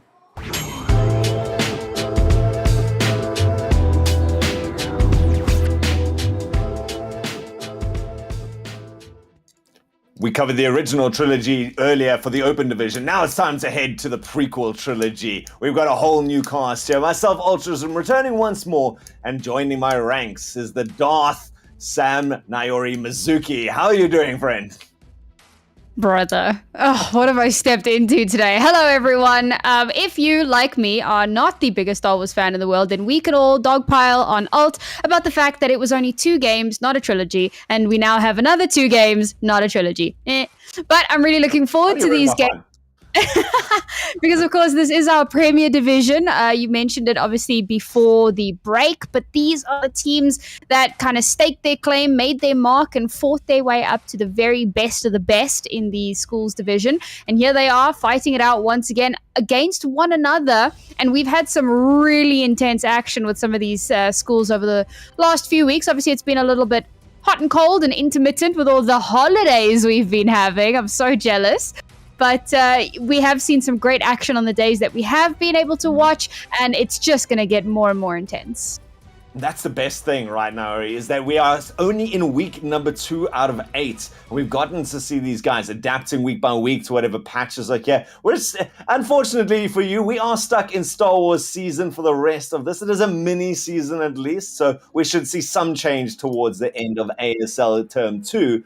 But all of this builds up to that AGC LAN where students and pros all get to compete out over 4 days midway through July to crown themselves. And the best part about that, to me, after we see 180 schools signing up in term number 1, is the students getting to meet the pro players, and they even get to compete against them on the same stage. I mean, what does that mean? I mean, you've been in gaming for long enough. What does it mean for youngsters to finally have people to look up to?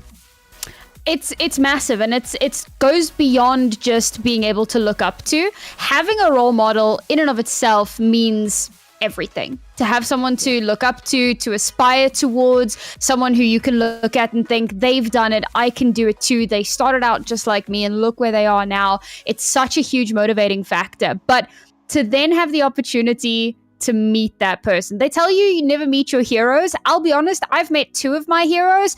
I was not disappointed. It was an absolute game changer for me, hearing about their experiences and, seeing the industry from their eyes, their really experienced eyes that have seen so much and have had the opportunity to participate in so many different things. It changed my entire outlook on esports, and I think that it does the exact same thing for these kids. It really does open up a window of opportunity that they probably didn't have prior to that. Well, it was nice for me to meet you as well, Nairi. Oh, what can I say? But the big thing, guys, is that right now we head to the Premier Division. These are the guys who have already started on that journey. They're already deep into that journey because they are doing so well, to the point where a lot of these guys are already starting to look towards a club, a sponsorship, making a name for themselves and going beyond the borders of South Africa. And that's what ASL and ASA in Education is trying to do. And what a big shout out we have to give them. As a teacher myself, to get to see the stage that these guys get to step up onto is massive. And we head to that stage right now. 16 teams, 45 players joining us for the next 2 lobbies to take us late into the evening. Fortnite Premier Division starts now. And what's so interesting and entertaining, I suppose, about the changes and the seasons that happen and all the things that the kids have to be juggling as things adapt is that they themselves have to adapt as well. You're not playing the same meta that you've been playing for weeks on end. It's something entirely new. And the teams that are more able to adapt, well, it is truly adapt or die. And if you can't keep up with, what's going on around you, unfortunately, you're going to get left behind. So the teams that are able to keep up, they're going to be the ones that really streak ahead. And my goodness, it's not often we see so many players landing in the same spots. Well, that's the thing, is the guys are trying to adapt to this new season, so they've come in with some sort of game plan, and maybe they practice in their own personal lobbies, but now you come in and everyone else has got the same game plan. This first order base sets to be the showdown. It's a rebel warfare right now, and they're fighting from on high. Sync coming out there, everyone still with their basic guns, and the casualties start falling straight away. 10 Twisty from CBK goes down, as well as Sunny. There's going to be a couple of reses. Everyone's still unified in their chase through. And again, high ground is so nice. These zip lines going to provide a route to try and close that distance. But there's so many people here that there's danger from every angle. And there's Joshy Monkey, the last one left alive here. Does at least manage to knock down Juno's both teammates. Still alive right now, yet to be confirmed, as we do see the confirmation of the first squad to go down. But Joshy Monkey could be the casualty that leads to the second one in the first couple of seconds. Goes up onto the top, uses that bush to cut off that line of sight, that bush bomb proving to be perfect. And the minis there is all that they've got to really stack up and somehow still stays alive. We get a bit of peace. No! The late shots come through. Joshy Monkey and the team going to have to resort to just a skill and placement points. No longer up for grabs for them. Yeah, sometimes, General Kenobi, having the high ground doesn't really give all of the advantages you were hoping for. You have so many people aiming up at you, or, there's like middle ground, there's high ground, there's low ground, and it doesn't matter where you're caught. It's so much open space. and you find yourselves with no real cover. Okay, eventually the buildings went up, but we're so early on in the match that not everybody had the resources that they needed. That was a great snipe as well. Like, you think you're safe behind that wall, you're not safe. That's some nasty sniping. And very, very quickly into this lobby, we've already lost 3 teams. It's incredible.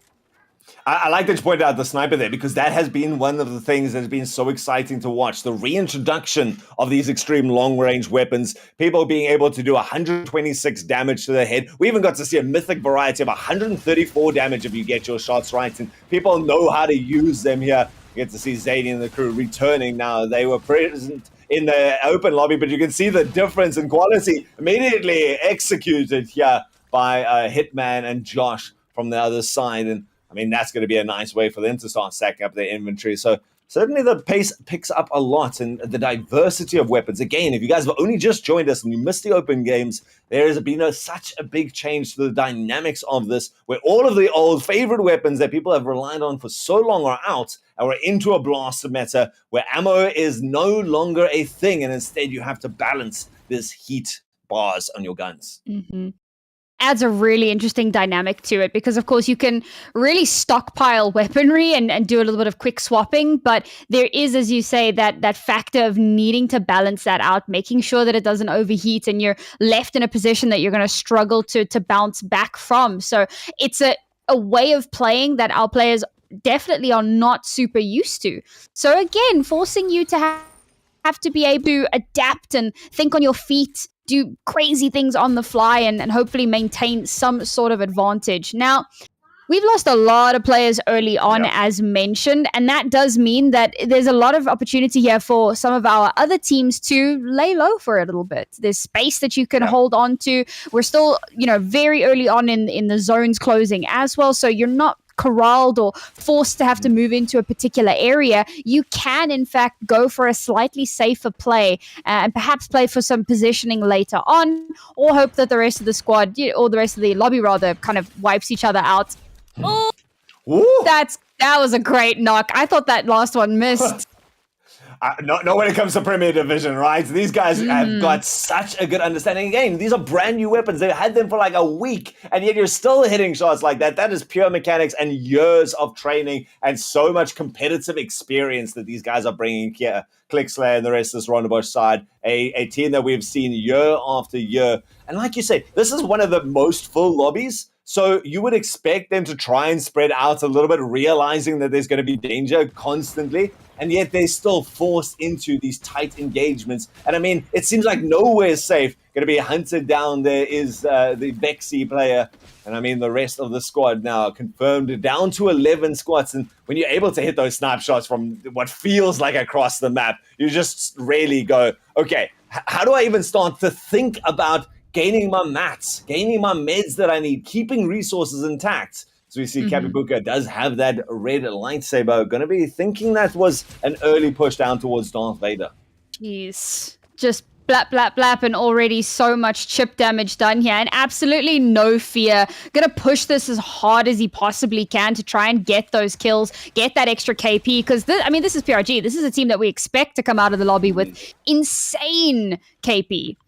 And at the moment, they've only got 4 kills. I mean, that's a slow day at the office for these guys. So going to start to get a little bit more aggressive here. Already they've managed to get a straggler and bring that down to only 10 teams left.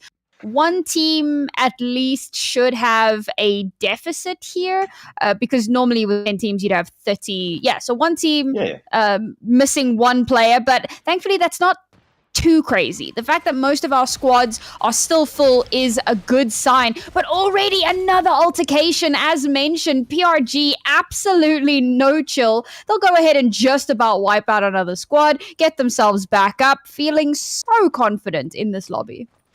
And that's a sign of a team, like you say, the confidence, and it leads to such good results at the end of the day. You kind of work your way methodically around the map, cleaning up whatever teams you come through. And as you get more and more kills, you start to stack up that inventory. You coalesce everything into picking up all the meds you need. Who needs to go find chests when you can find bodies to loot instead? And PRG, like you say, is a school that has put so many resources into it. They coach one of the most passionate people I've ever met in the community in terms of school esports, and it's really good to see that it's paying off. I mean, I think PRG typically on average enters about 7 or 8 teams. The big thing right now for these players from PRG, it's not just their opponents that they need to worry about. We have restricted it to a single team per school that can make their way to LAN. So these guys are fighting it out against their best friends. And I mean, that was the thing, when we had our open brackets last term and we were trying to figure out who was going to make it to the Premier Division. It was the same thing. Only one team per school could make it into that Premier Division. And, it became really a bit of a scrappy fight to see which of those teams was actually going to be the ones to make it into this division. So, similarly now, of course, only one team from each school going to get to go to that land. So they continue to have to fight one another. And it's the old thing, right? Pro players will talk about this as well. When they're in the server, there are no friends. You've got your teammates and you've got the enemy. But, when the game is over, you shake hands and you go and you have a snack, you go get dinner, you go hang out, because at the end of the day, we are buddies, just not in the server. Yeah, exactly. Like, only a Sith deals in absolute typically. But here there is my friends, the guys on my squad, and everyone else. So I'm not surprised to see these guys showing absolute brutality as they make their way across. And we've stabilized as we hit that typical quiet mid game where the teams have dropped. And there's an AT&T collapse in the snow. So much work being put in this, and so many wonderful little Easter eggs to find around there, and certainly a nice position to get a spot out over the map. Start thinking about where you want to fight it out in the last couple of stormtroopers just finding a friend there if they can do nothing else. But the NPCs having a good time exploring the map themselves. Those are actually people. That is so sneaky again. Yeah.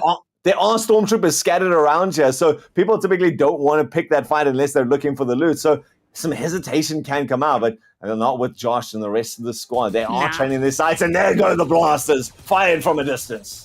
I will say it's very dangerous to pick up on that skin, because we all know that the stormtrooper can't hit the broadside of a barn.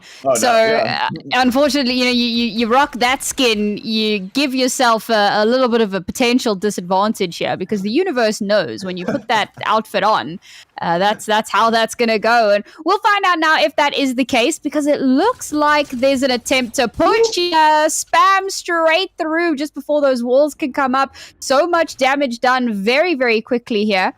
They've managed to give themselves that little bit of cover, a moment of respite, trying to dodge all of this fire coming in.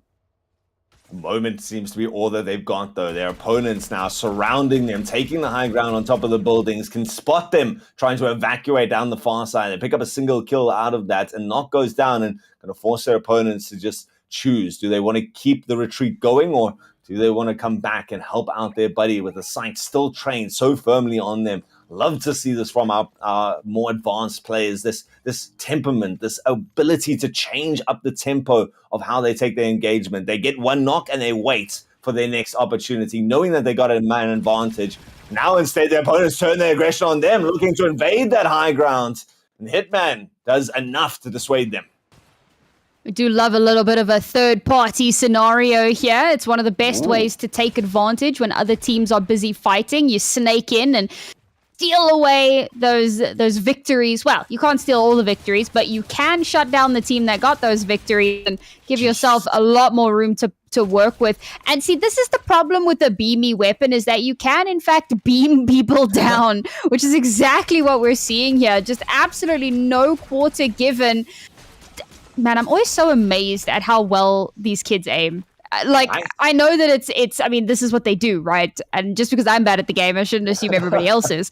But it's so impressive that even at this young age, they are just that good on not South African servers. And I think that that's something that particularly maybe parents aren't aware of, is that the delay between clicking your mouse, the shot firing, and it connecting with an enemy player is determined so heavily on your internet connection, where the servers are located, and a variety of other factors. So we play with a much higher latency, which means that there's a big delay between those actions. And for these kids to still be able to so consistently hit those shots, Y'all should be so proud. Pride is definitely something that should be fought. And look at the speed of the builds coming out right now. This is hours of practice. I mean, I've been playing games for 20, nearly 30 years of my life, and I would not have the mechanics to be able All right, to pull your off age here. Okay, everyone knows I'm a teacher. I claim it. I'm an unk in this game. I am very washed, but I mean, the mechanics, they come out right now. The intentionality, the planning to go through there, and the ability to adapt, not just to the meta as a whole, but moment by moment like this. You don't even see your opponent as KB7 managed to go through there. Look at the speed. Look how much building has been done in a short space of time, and every single one of these with a calculated plan in mind of trying to get the high ground advantage on their opponents. And there's so many teams here fighting on top of this mountain, looking to be the last team standing up on high ground. And one misstep could send you careening towards a humiliating death on those slopes below. Still a single player here, Kaizen, looking to enact some retribution. Takes the time to get that shield all the way topped up. Doesn't have a lot of builds to work with, so needs to be very concerted on this. In fact, yeah, I think that's 3 full squads. So KB7, no, this is the PRG squad. They've come in. They're looking to just clean up the last advantage that they need. I mean, they've got that extra man, so they can decide to slow it down. So if any of these kids decide that esports is not the way, I feel like a lot of them could make a really decent living in architecture. Like, these buildings are fantastic, you know. Oh, the BM. Look away. Avert your gaze. Pride goes, take a late hit there on that one. Down to only 7 squads now.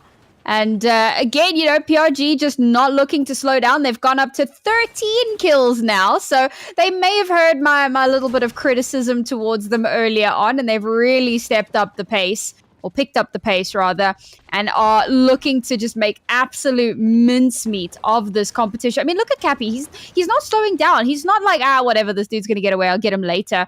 He wants this. He's pushing for it. And this really is one of the things that differentiates these guys from so many of the other teams, is the fact that A, they're willing, and B, they have the skill to back that up. He's more or less on his own. His team isn't with him, but he knows he can take this fight, assuming this dude stops building. Like, it's at some point, something's got to give. And the edits again, constantly just skirting around there, the footsie game to keep that space, to keep something popping up those little minis in between the shots to be able to recompense any of the chip damage that's come through. And still, Cappy goes down, having lost the teammates, still confirms that with no worries. Goes back, has got a couple of nice shields there, goes for a mini himself, gets that extra 25. And the two now looking at each other, they don't know exactly where their opponents are. But Josh and Cappy have been doing such a good job. And Josh still has 2 minis left there. And that lightsaber, I get a feeling this is going to end in a close range engagement. Yeah, that's quite a battle in that very close quarters area. But finally, somebody does come out. I'm very worried for Josh here because, of course, his entire team has already been taken out and he's really trapped there. But does Cappy even think to look, right? Like, there's some walls and stuff here. Like, do I even care?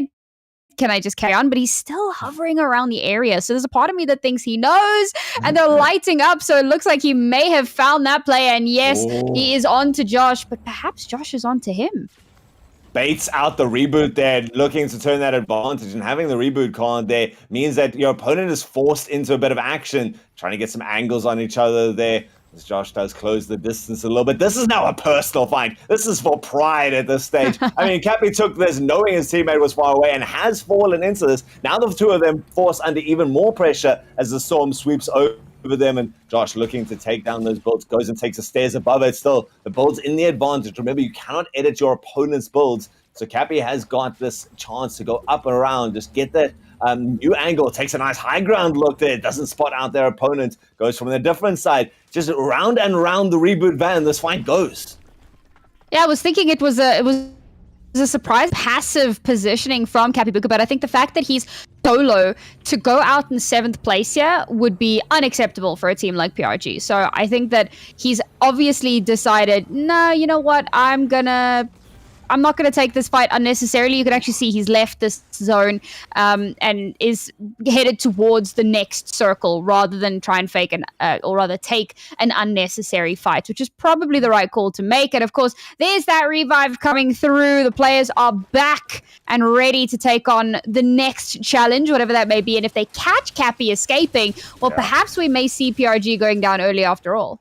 I mean, that was the big play, right? That was the core win condition that both of those guys were fighting out for. They each had one reboot card in their backpack, and so would love to be accompanied. Fortnite's more fun with friends, and so whoever won that duel would have been able to get the revive off. And the fact that Josh stuck around for so long meant that, yeah, Cappy manages to get back into the storm earlier, but Josh has all the help that he needs to still pop that revive and is now effectively in the better position going into these final couple of zones. And look at the zone, still so many people. PRG Cappy is alone facing a monstrous task ahead with this many trios still left alive. There's so much to have to deal with here. And I mean, we lost so many squads so early on in this lobby, but now this invariably is what tends to happen when you lose a lot of teams and you have all of the space to work with, and suddenly teams kind of hit the brakes. They realize that they're getting closer and closer to a decent placement position.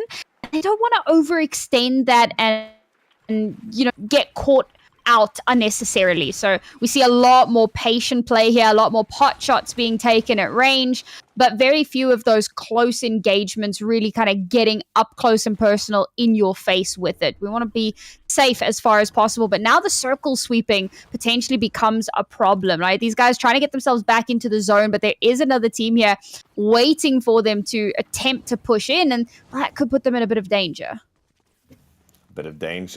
It's nice for the teams to be able to take this little bit of underground there, trying to just get out, get the nice res off. They've got two teammates here to speed that up a little bit. They don't have to worry about anyone coming in, but still got to get out of that narrow sight. On the other side, the teams who are able to start dominating the position, get these nice high ground advantage, can get whatever shots that they want. They really dictate the pace of this. And I mean, the zone could not be more fortuitous for them. Centers around the mountain on which they've built their stand. And now they can really just focus on adding towards the kill count. Considering the number of teams that did go down earlier, most of those kills did go towards PRG, and everyone else left vacant without too many KPs. And now looking to try and clean up whatever stragglers are left alive. Getting very, very close here to a tight position, because look at how many of these teams are just about on top of one another. And that's kind of insane. And you've got to think, like, how much of that is because of builds, because of like a building that has just appeared in front of you, and now there's all of this elevation to play around and so many bits of cover to try and work through. But Isla here getting a nice little beam down onto the players on the lower ground, and that gives a massive opportunity. Finally, that high ground actually working in someone's favor, not like in the very beginning of things. But this circle is also quite spicy because it's centered on a mountain at the moment, so it there's a lot of like elevation to play with, and a lot of other small factors that you need to consider when you start thinking about rotations, about where you're going to head to next and where you're going to take these next fights. And this is going to be the defining factor. Everyone's going to try and skirt along that ridge, but they're going to open themselves up. You don't want to drain whatever builds you've got left, especially if you didn't have the opportunity to farm those mats early. So if you were on the mountain already, it gives the opportunity to get a massive sky base far above your opponents. But there's so many people still on the low ground who've been just buying time out, letting the chaos erupt above them. And now they got their chance to rotate along the edge of the mountain. There's a brown team in the very north, though, that's caught on the wrong side of it, and they're going to have a difficult chance or a difficult job to go up and over everyone, though. No real casualties coming out of that standoff. It's as you now get from one place to another that people look out, they get a tiny little angle on you, and 10 Twisty, still part of a full trio, going to be able to get out there. Rocker Bay putting themselves in a dangerous position, but moving quickly to get to the next spot. And whoever can get there and set up, turn their sights on the incoming players who are yet to rotate early enough, they're going to have a great advantage coming into this, especially when there's so many players left. You got to find someone with those shots. It's quite scary. You're talking about the 3-man squads, and there's so many of them here at the moment. Obviously not all of them, but there's a good couple of full squads, and that does make things a little bit scary for these engagements. But it's about catching people on those rotations, and you'll see very much of what's happening is take a few steps, throw up a wall, take a few steps, throw up a wall, because things like that happen. The moment you give even a shred of vision on yourself, you can get sniped out of the sky. Now there's only one player left there for that school, and that's bringing the numbers ever closer to a far more workable position for some of these other squads. We'll see how much more space they can garner for themselves, because that one lone player has managed to dip away. And of course, Cappy's still alive in this for now. Under a little bit of pressure, though, potentially that position known. But the big thing here becomes, so who's going to take the first risk to actually engage on one of these other squads? Because the moment you do that, you open yourself up to the third party. So there's an element of patience, but there's also an element of realizing that you need to get something done. And that's another fine juggling act that these players have to do. Yeah, if I got an angle on you, there's 7 other people who suddenly have an angle on me, and that's where the advantage of having this high ground and taking your opponents by surprise, where they don't even know where you are, and they try and get across these big open spaces as they gain the zone moves. And it's always this back and forth, this up and down roller coaster of we build ourselves, we get to a nice position, we stabilize a little bit, top up whatever HP we need, and then we can poke and see whoever's caught out in the open. And then it stabilizes again while we wait for the next zone, and then a mad dash, because this zone is starting to tick so much. You can see Fatal Acid taking a lot of damage there towards their health pool and has no way to get those back up. Tries to put in some damage themselves, but always has to worry about the encroaching blue death that Fortnite is so well known for. It goes down, has to drop down to a bit of a low ground. Again, constantly they reposition, get a little bit more distance out of danger of the zone, and then try to take a couple of shots. No real success for the squad on the high ground, at least for now. They've got themselves 6 kills, but they want to get more. We're down to our final 3 teams. 8 players left. That's 2 trios and a duo. These guys, they have got only 2 kills to their name. On the other side, it's in fact very low-scoring trios. We're down to a duo. Breathy Sachet takes a couple of shots. I Love You Bean has been lighting up our kill feed in the recent past and getting knock after knock, looking to close this game out. 3 teams left, 2 teams left. Duo versus trio left alive here. And a single player down, Breathy Sachet on the ground. Junior tries to make some distance in here. Again, keep up those walls. No health really to speak of in anyone's inventories. And it's up to this duo. They've got themselves a chance. Their opponents close ever deeper, and the zone moves yet again. A shot connects right as the player is moving out of those walls, but now so heavily under fire, has to rely on the teammate to give that little bit more, to keep them alive that little bit longer, but it cannot be done.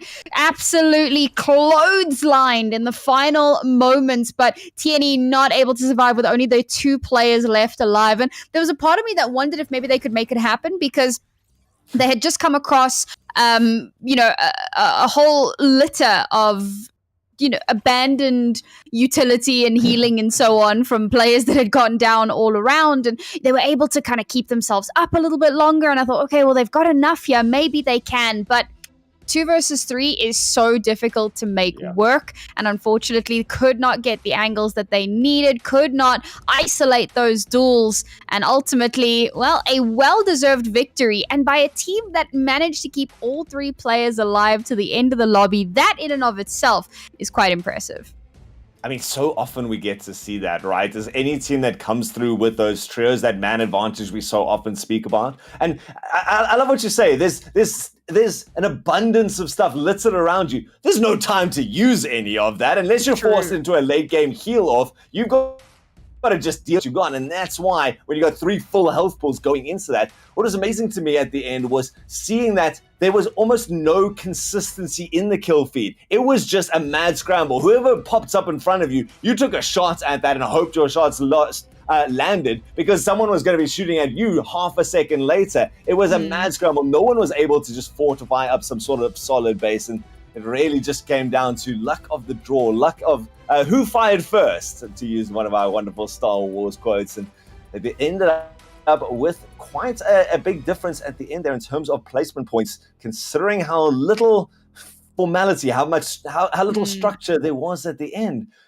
But what an exciting end. It lasted with quite a lot of teams towards that final zone, and it's going to provide a very interesting story when we come back with our second Premier Division, our last lobby of the day. We're going to go get that set up right now. And we'll be back with both the standings and that final match just after this.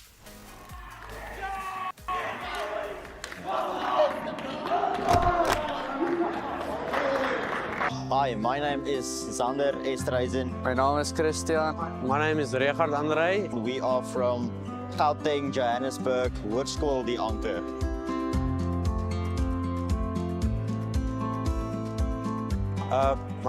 The games are definitely challenging. We have a lot of different players with different skills. They are very good.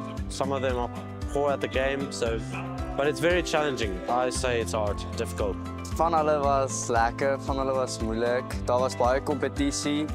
Daar was verskillende spelers, van die spelers was baie goed. Ek het dit geniet, dit was lekker. Yes, it was extremely fun. Very grateful for the opportunity we had. It was very intense and there was certainly a lot of competition, but yeah, it was just amazing.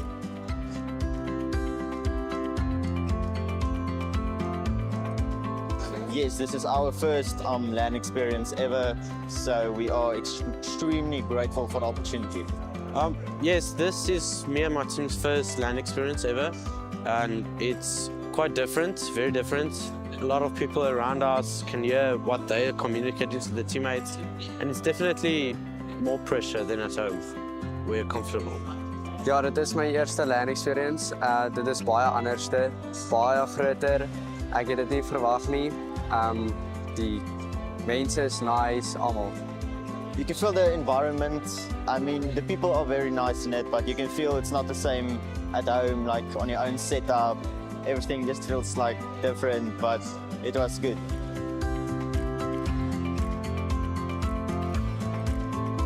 Ons het saam in creative geoefen, ons het Zoneworks teen mekaar gespeel.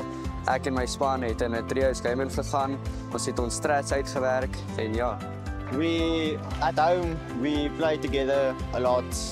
Creative mode, public games against other people, just making sure we know what we have to do as a team. I definitely did do some mentality stuff. I've motivated myself, and that's how I played.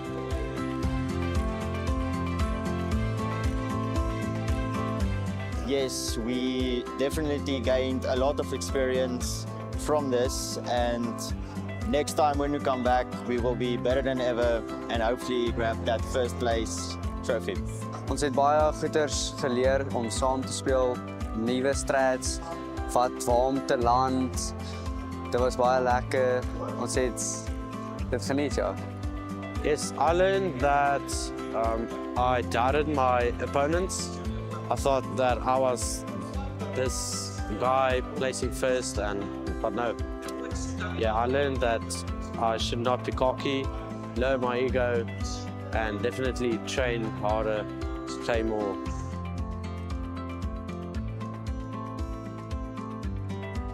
My highlight was definitely coming third place in the nationals and celebrating it at home. The highlight, I would say, is just meeting a lot of new people and all of the commentators and just having a great time with everyone.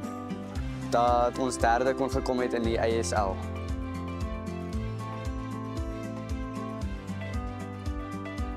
My hopes for AGC 25 is to see a lot more people joining the community, to meet new people, and just have a great experience together. My hopes are coming first place, obviously, and probably training and playing a lot of games with my fellow teammates. That we can come first.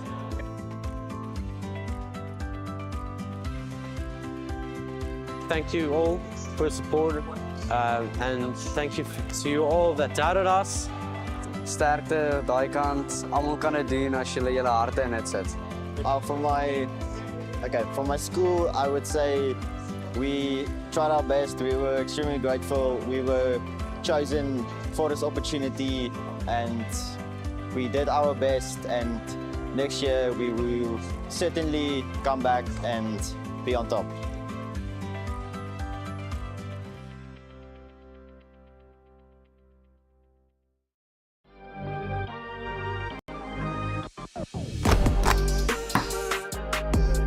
Hey everybody, my name is Nick Holden. I'm the co-founder of ACGL, and we're at AGC, finishing things off today with the Rocket League semi-finals, about to kick off, I believe, before we go into the finals, which is our very, very last match to conclude what has been a crazy, exhausting, wet, and altogether fun tournament.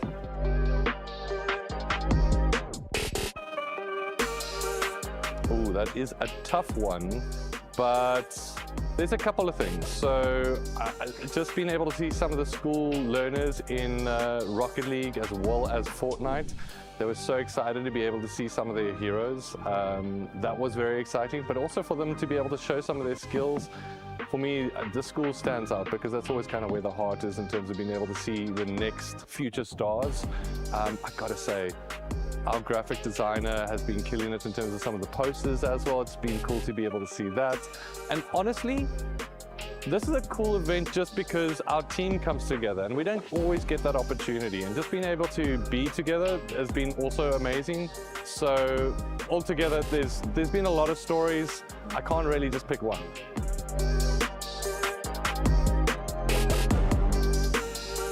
So yeah, I think AGC this year for us was just to be able to get things started. It is our first year, and I think one of the things we like to do from our side of ACGL is get moving sometimes too quickly in terms of what we want to be able to achieve. But I think the whole thing of what we want to do with AGC going forward is really have it as the flagship event. And for us, starting that this year was vitally important. We didn't want to postpone, we didn't want to delay. We wanted to get things going so we can also set that expectation for what we want to do next year. So yeah, I think that's a big thing for us moving forward.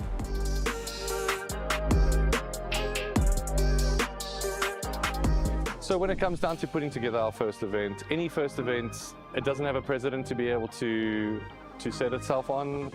So you kind of just have to trust ACGL, and I really just want to thank all of our partners, the sponsors, the spectators, the participants, and everyone involved for just trusting us in terms of this process to be able to get it going. There's players that have traveled from afar. There's sponsors that essentially got in just because they said, well, we said, hey, this is something you should get involved with.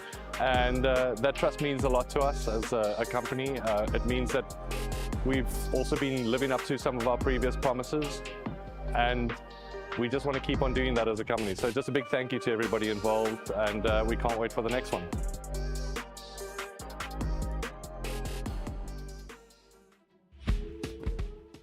And here we go for the last time on our inaugural day of the Star Wars meta. We get to see the culmination of the Premier Division. Lobby number 2 starts right now, and that was quite a fun ending, quite a chaotic one. But what else are you going to expect when these players are playing at such a high level? It is moment-to-moment decisions that define the victors right now. Myself, Ultrazim, Naira Mizuki next to me for this second of the lobbies here, the 4th of the day. So it has been a lot of Fortnite. If you guys have been here since the beginning, well done to you guys. It just shows how passionate our youth are about this. I mean, this is the showcase of what it means to be at the ASL, Naori. Yeah, absolutely. I mean, this is I love seeing how much support there is. Every now and then I'll go check like what's going on in Twitch, and I see the viewership numbers, and they seem to be growing, and there's so much support. And every now and then I'll see somebody with the username so and so's mom or whatever, and it's really cool to see just how many people are supporting the youth here, the star players of tomorrow. And as you say, that's what this is all about. It's about giving them that opportunity to shine, perhaps in avenues where a lot of people wouldn't really expect it or put too much stock in. So it's great that they have these opportunities. And of course, it's always an absolute pleasure to be involved and be a part of it and to tell their stories, even if only for a few minutes. So I just love that I get to be here. Definitely. And that passion permeates even into the teachers. So often I get to see names that I recognize and go, oh, they're here supporting their kids. And let's see how your teams did, shall we, as we head towards the leaderboard.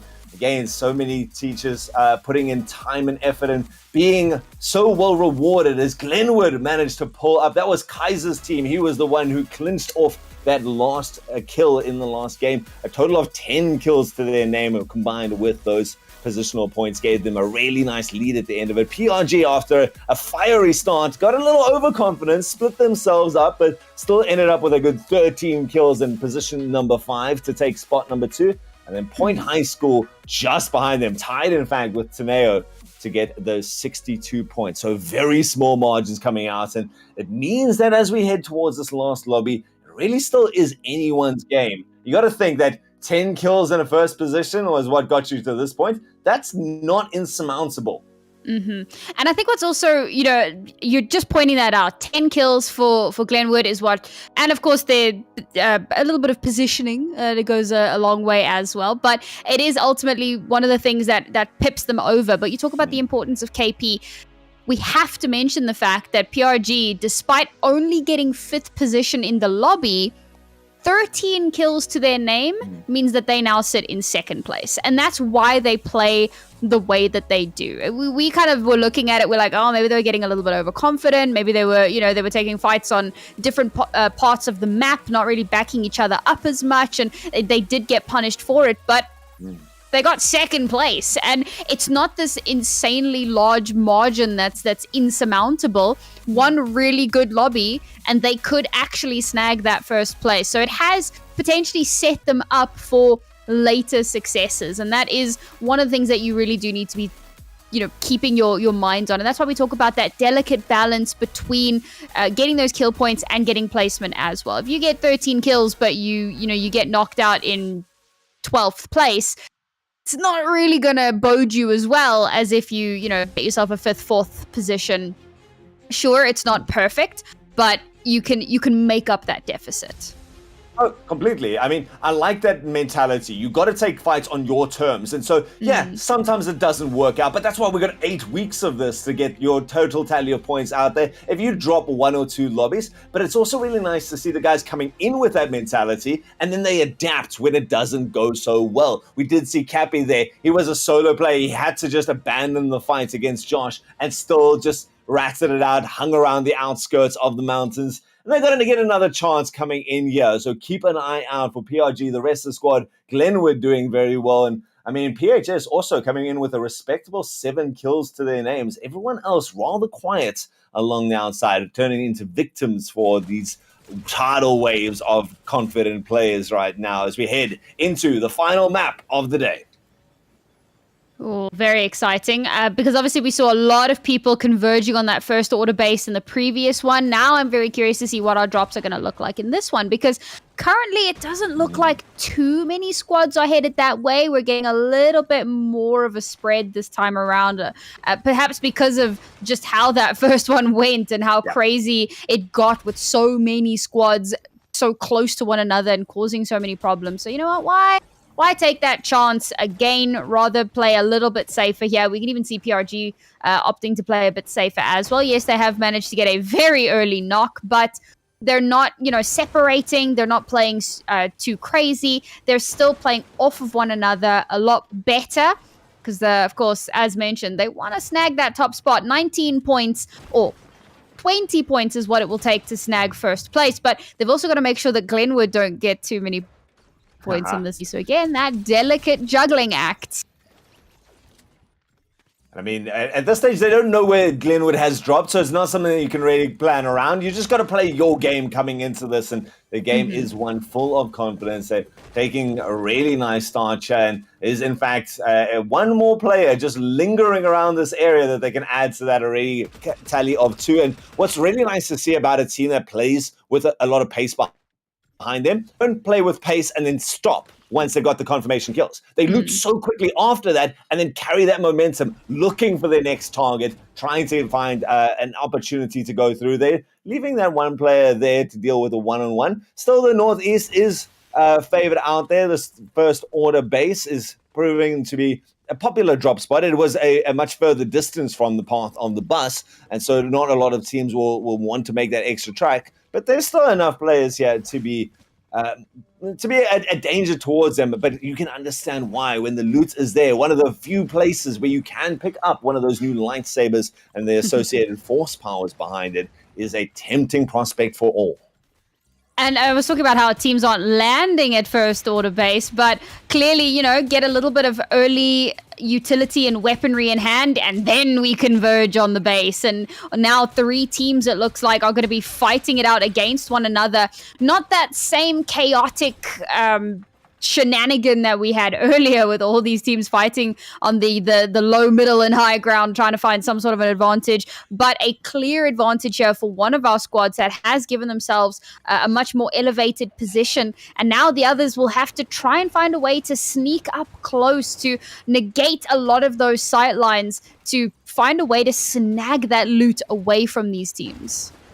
And it's so good to see like the efficiency coming out from these squads. They've got the high ground position. They don't have an angle, so they turn around for a second, farm a little bit of mats, and then they turn their attention back. But they're being caught by surprise. Sync takes a lot of damage, only just manages to escape with their life. Joshy Monkey coming to the rescue. Sunny also turning in, again, trying to look through these windows, burn through their opponent's builds, see if anyone's lingering at that stage. But the tracks have been made. Their opponents to retreat to the far corner there, looking to stabilize that out as was. They didn't get a knock, so wanting to take this as a full frontal assault as a unit, one of the key parts of victories, and separated by just a thin pane of wood and glass right now are our 2 teams. The Kalash are ready to go there. Sunny still keeping a nice wide angle, looking for anyone willing to poke out, and you can see these guys, they break through the top. They've got the high ground, they've got the pincer maneuver going on there, and they're looking to try and dictate the pace going in here. Not a lot of builds themselves, so they do need to be careful that they won't be able to build themselves out of trouble. It just stands off.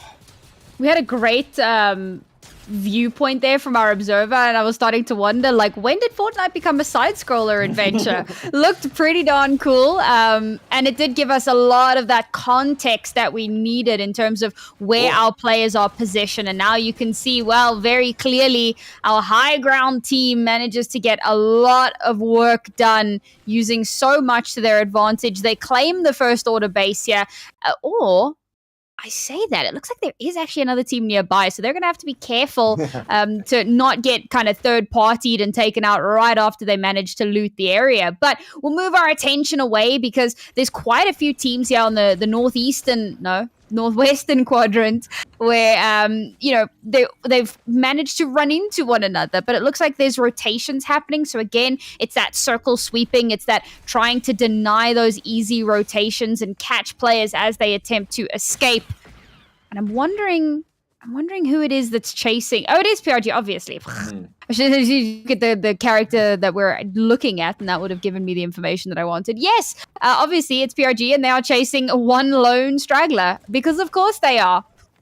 The last member of Usmut there under so much pressure, because these are guys who are dogs with a bone, and I like the split up. Finally, PRG, they get that really nice play. Now, they send 2 players after the Lone Strangler. One person still has some homework to do. But, I mean, we've already, again, lost 7 full teams, Naori. It's been a frantic start to it. And 2 of those squads taken out by that PRG side. 2 here by Juno and the rest of the team. 6 kills to the name for each of them. And again, battled with another squad, looking to keep extending that lead. Cade goes through with aggression. Has got Big Ryla on the other side. And Juno the one to claim that final kill. So 8 kills up for this squad. And it's again just from one strength to another. They go through, and it's going to be interesting to see how they meet when the 2 clash near the center here by Brutal Boxcars. It's an absolute bloodbath throughout this entire map. Just teams constantly running into each other. And I mean, clearly some of our teams getting a lot more value than some of the others. 8 kills already for that school really does bode them well for the rest of this lobby, down to only 10 squads left so early on in this lobby. That is devastating for many of our players here. We're just a little bit over the halfway lobby size, 28 out of 50 still alive in this, but that does tell me, obviously we're 2 players short here, so we've got 1 or 2 squads that are bleeding out a little bit and need to find a way to restabilize. I think it's 2 teams that are missing 1 player each. Yeah, I can see 1 towards Outlaw Oasis and 1 up towards Resistance Base there. So that does put them in a bit of a precarious spot, but they're far enough away that they could potentially go for, placement over getting crazy and taking too many risks. I mean, that's the nice thing about taking risks early in the game. You have the time to still get that reboot on in your opponent, on your teammates, if you do manage to pick up that reboot card. And so teams not afraid to dive back into this rather impotent zone if they do need to go for that or try get someone out instead, embroil again once more in this long-range duel, something that we like to see. And one of the benefits that we haven't really talked about with these blaster style weapons is you don't have to worry about wasting ammo. You're just going to recharge that anyway. So take the pot shots that you need and try and put some pressure on your opponents. If you get that break, then you got the opportunity to close it out. And Breathy Sachet going to be the one to again fall to PRG as Freaky Buka going to be able to pick up the trio all on their own. I mean, in the kill feed at least. The hat trick gets credited to them, but the whole squad invested in that, and they take over Brutal Boss Cars. Now's the fight that I was looking for. Juno in the squad versus PRG. Oh, this is where things get very spicy because, of course, one of our dominant teams here is going to potentially get wiped out. So much damage done before that wall can finally go up. Great trigger discipline here from Juno to get that early little bit of damage done here. Now, of course, he's going to try and press this advantage. Don't give them too much time to get into a safe position. And again, the pot shots continue to rain through. I mean, I'm feeling like, Cappy, is that you? We've got these two teams cosplaying one another, but now Juno, punished for his hubris, dives straight into two players and is instantly deleted for his folly.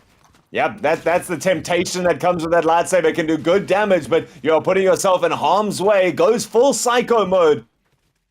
Big shots of the Borderlands skins that have just been added to the game, but does put his team at a disadvantage. Now just down to the duo. They do seem to have cleaned up most of that squad, and before PRG could even arrive, they were just lingering on the outside, looking for the third party. That was our team from the First Order base. They came out, Joshy Monkey and the rest of them. Now PRG still missing. They don't have their full trio here and ready, but they've got the discipline. They've got them completely by surprise. The beam is there, all the way down to HP on the first salvo, and the confirmation comes out straight away. Cade goes down. It's just a single player left. Tries desperately to go out, seeking shelter in the storm.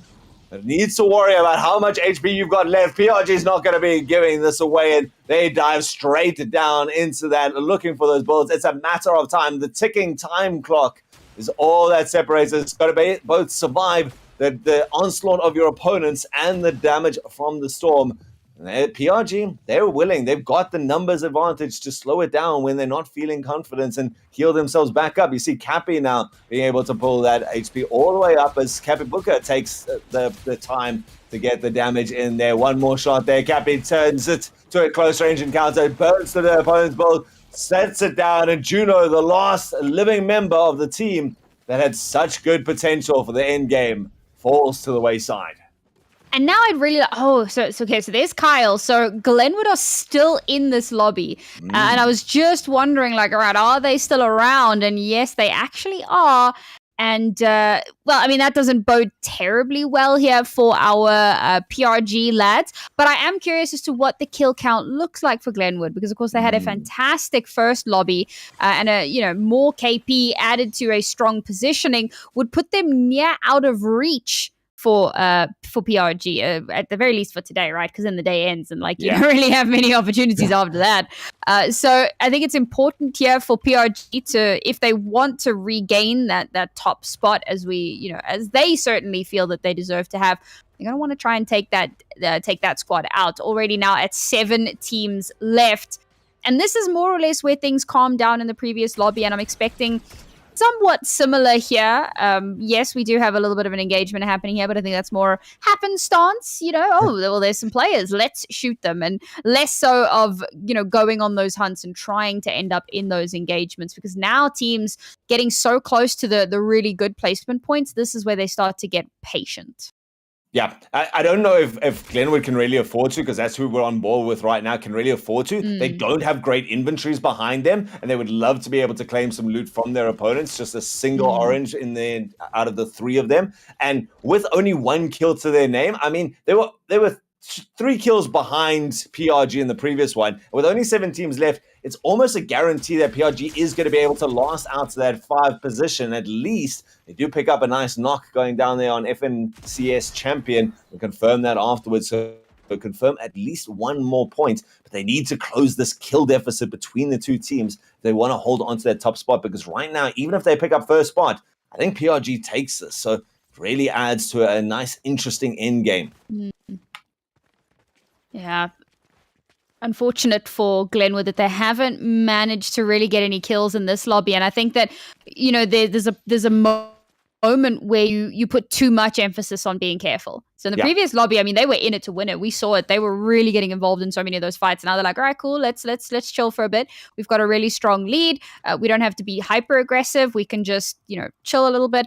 But now they're in a position where they kind of have to scramble a little bit to catch up. And as you mentioned, they haven't been able to pick up the best loot so far. So perhaps that is the idea. They want to catch some of these teams off guard, take them out, you know, teams that you believe that you could win against realistically, or if you find like a straggler or something, and then you can start to pick up and build up that weaponry for that final circle. Because of course, when you get into those final moments, when it turns into that absolute abomination of teams just vying for some space and some kills to pad their stats, that's when you really need to have the good weaponry, and you need to have all of that utility available to you. And it looks like they may yet find themselves another kill here. They're up to 2.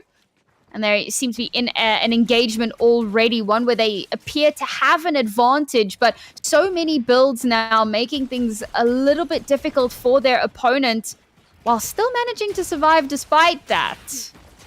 Oh, they take out PRG. This is big for them. If they can close it out right now, Freaky Booker hits the ground. They need to try to close off this fight as quickly as possible. There are other squads lingering around the outside, but you could not have wanted an opening shot. Spots out Mighty Micah and the rest of that CBK side on the high ground. Decides to just slow it down for a second. CBK taking a very passive position on top of the mountain, looking for their opportunity to engage. Cappy still around the outside. Cappy Booker decides to head off into a distance. PRG realizing that maybe now this is not the squad that they want to take the full face-to-face fight against. And maybe that insurance policy of Cappy just going around the outside. Glenwood has done a great job, picks up that third kill, and maybe now just can stabilize as CBK starts rotating. They've got a long distance to go, does Kaizen and the rest of Glenwood, trying to get the last pot shots before they make their own moves. And it seems like PRG has survived, at least somewhat, because we still have 7 squads left. Yes, there's Cappy. Yep. And there's Capibuka as well. So they have managed to not completely fall out here, which I think is very important for them to, you know, try and close that gap, get themselves to a better positioning here. Speaking of, good position here. Nice little high ground and right on top of a mountain as well. So we've built ourselves a little bat cave. Sorry, wrong franchise. At the top of a mountain, and you've got so much vision for anyone who's trying to move in to this next zone, if they are in fact moving from that direction. And as we know, there are a few teams that could very well be moving in from this direction. So great vantage point here. You've got the tree as well, with a little bit of greenery to give you that bit more cover. And that does seem to be, you know, providing them with some great opportunities to get these pot shots, burn through so many of those resources, so that when we get into that late game, they hopefully have a bit more of an advantage. Yeah, I mean, this that we're in with right now is PHS, who came third on the lobby. So it's certainly not just Glenwood that PRG needs to worry about. I mean, even Glenwood worried about these guys trying to narrow that gap. They picked up a respectable 7 kills, largely off the back of I Love You Bean. And they were doing that all in that end game. They take up these nice high ground positions, these so defensible places, and then they can just start hammering down on whoever's unfortunate enough to cross their sightlines. And they're even going to get lucky with the next zone. They don't have to move anywhere and can keep this position on top of the mountain. So be sure to look out for I Love You Bean and the rest of the squad. In fact, Bean going to be picking up that shot on Evan from Rondebosch. Going to be able to add one. Don't know if they're going to be able to confirm that kill. So we see Glenwood being a little bit more passive again. They've got nice inventories now. Managed to exacerbate those late couple of kills into at least something that can sustain them towards the last couple of zones. Now's the time to top up, though, because the teams on the map are starting to get a little bit just for comfort. And that's such a nice bit of awareness to spot out the last available reboot van and anyone trying to make a dash towards it. This sustain, obviously, such an important factor here. Ooh, Rocket Blade gets caught out in the open here. Exactly the thing that we were concerned about.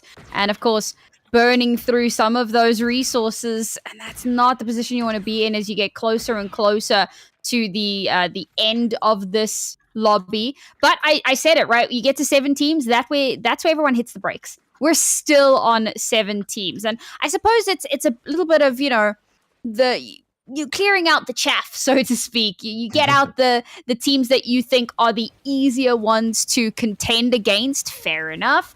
And then you have a little bit more time to slow down a bit and reassess what needs to be done for that next engagement. I like this. A little bit of cycle through, gives you a bit of a vision up and down, round and around. And okay, we're going to stick with the wall here. Fair enough.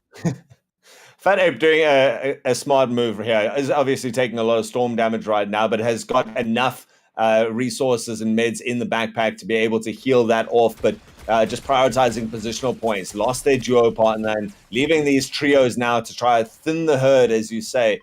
Rocket Blade, Parkour Magic, Prince, they've all taken their fair share of damage. Parkour Magic, the last one with any sort of HP left, and that's quickly dwindling as they've lost Prince on the other side. Rocket Blade following shortly after. Parkour Magic, last desperate attempts, pops out the mid-kit at the last moment, is still going to use the mobility that it provides in the recent patches to be able to get behind cover, but knows that their opponent's not going to be turning those sights away just yet, and needs to be careful. Again, the storm started to tick too much to try and just last your way through. Yes, that is the unfortunate part. Early game, you can afford to soak some of those ticks, but when you get to that late game, unfortunately, it makes it a lot more difficult to survive through. And sometimes you can do that as a way of getting some sort of placement. Somehow, Fat Ape has managed to survive fairly long, but I don't know if it's going to be enough to get into like a 5th or 6th, 5th or 4th position, right? And that is okay. Yeah, every time that overlay comes up, I'm like, oh, buddy. I'm just praying that somebody gets knocked out so he can take 5th position. But unfortunately, he will die to the storm, and that'll bring us down to our final 5 squads. This final confrontation will be epic. Oh man, I love how there was not even the intention to try and close the distance towards the storm. It was like, I am resigned to my face. I'm having a heal off against the entire world right now. Let's try. And does at least secure a 6th position for the squad. But as we head, like you say, towards this final 5, only 2 players left here for the PRG side. They would love to still have Freaky Booker, but that casualty earlier going to be a challenge for them still to overcome. Shot comes out. Cappy takes that first knock. Going to take a second one. Only has got minis left up there. So going to get to a maximum of 50 shields and decides to bounce out and slide down the hill. Just give themselves a second chance. Open up the space for Cappy Booker to try to get some free shots in there, but nothing forthcoming just yet. Looks to turn that attention around. Just cover their teammate who's trying to make it back up onto this high ground. Has at least popped 2 of those small meds. And again, you just sit with these people. They don't want to give away their position until exactly the moment when they feel like they can rotate. All right, 5 squads left. Only 12 players left alive. So it seems to me there should be at least 1 straggler somewhere. And they're all so closely knit in towards one another. Looking to try and keep themselves alive that little bit longer. Okay, so PRG is 1 down. There should be someone else, another squad somewhere. Oh, shoot. Yeah. I only saw like the 2 blue arrows on the other side, so I thought he was part of that team. Nope. No. Unlucky, buddy. You are going to find yourself in a world of hurt any moment now. But perhaps he can capitalize on some of this chaos before that happens. Maybe pick up 1 or 2, maybe 1 kill before he's finally caught out. Would be kind of the ideal scenario here. Everyone seems to be on the hunt now. They also realize very few players left here and there will be stragglers. So if they can find it, if they can add that to their own kill count, the team that we're on board with here, 5 kills, an extra 1 would make a world of difference for them. It's great, and you can see the passivity shown by these trios. They get themselves a nice early rotation. They get a good couple of builds up there. Don't want to waste all their mats because they know that they're going to need them when they start moving too quickly. They're using the absolute bare minimum just to give themselves a little bit of a window to shoot out, making sure to keep those angles nice and tight so there's no opportunity for reverse return fire from anywhere. Nice shots coming up towards the high ground coming up from PHS. This I Love You Bean squad, and just again following damage. There goes the thermal imploder. Tries to pull everything in, gets the angle a little bit wrong and bounce away. It would have been so great to destabilize the builds of their opponents. Again, it's creating these little opportunities that are then going to catalyze the cataclysm at the end of this, and we really are headed the zone shorter. We can't have more than a minute left before the bloodshed begins. Oh my goodness, that I love this, right? Like trying to skirt around the wall to create some space, but there's that high ground. Cappy with some great damage raining down. They're up to 15. Sorry, my apologies. Make that 16 kills. More than that in the previous lobby, and this is around the position where they went out, but that's because they only had one player left alive. Now, they've still got two that are in fighting form, and fight is exactly what they will do here, but they've put themselves in a potentially dangerous spot, right? Up on that high ground, yes, you've got a lot of high ground to work with. Oh no, they're caught out. What are you going to do? The gold rush gives you that extra little bit of speed, but you really only have one way out. As we do see the final member of Glenwood going down. Final three teams, Mighty Micah, the rest of the squad trapped underground. Still PRG looking at a good position, but it's this PHS side that has given themselves all the opportunity to finish this off. They got all three members, all of them looking nice and healthy. Decent number of mats at least to give themselves the cover that they need, decide to go underneath their builds, spotting out their opponents up on high, looking to destroy the sky base. All they need is a couple more shots through this, but the cones are there. They've reinforced it and are too strong to break through right now. Dropping your opponents would be great. Mighty Micah and the rest probably just trying to heal it out. There goes Mighty Micah. There goes the team down. They could not escape. It all comes down to PHS from third versus PRG in second. PRG still keeping both these teammates alive. Shots come through. A little bit of damage. Cappy's gone down. Don't know if there's going to be time for the res. And I Love Asians and the rest of the squad. They could last through this as a heal off if they need. They're just playing keep away with their opponents. The zone ever smaller, ever further away. And they're just trying to see how much mats do you have to work with. PRG is Cappy confirmed out. It's a 3v1. Oh man, that's rough. One player left to try and salvage this. I say salvage this. PRG, come on, can you get it done? Resigns himself to his fate. And unfortunately cannot snag that top position. A hearty well done. And we were talking about these guys way earlier on in the lobby as well. You know, they didn't have a ton of kills to their name.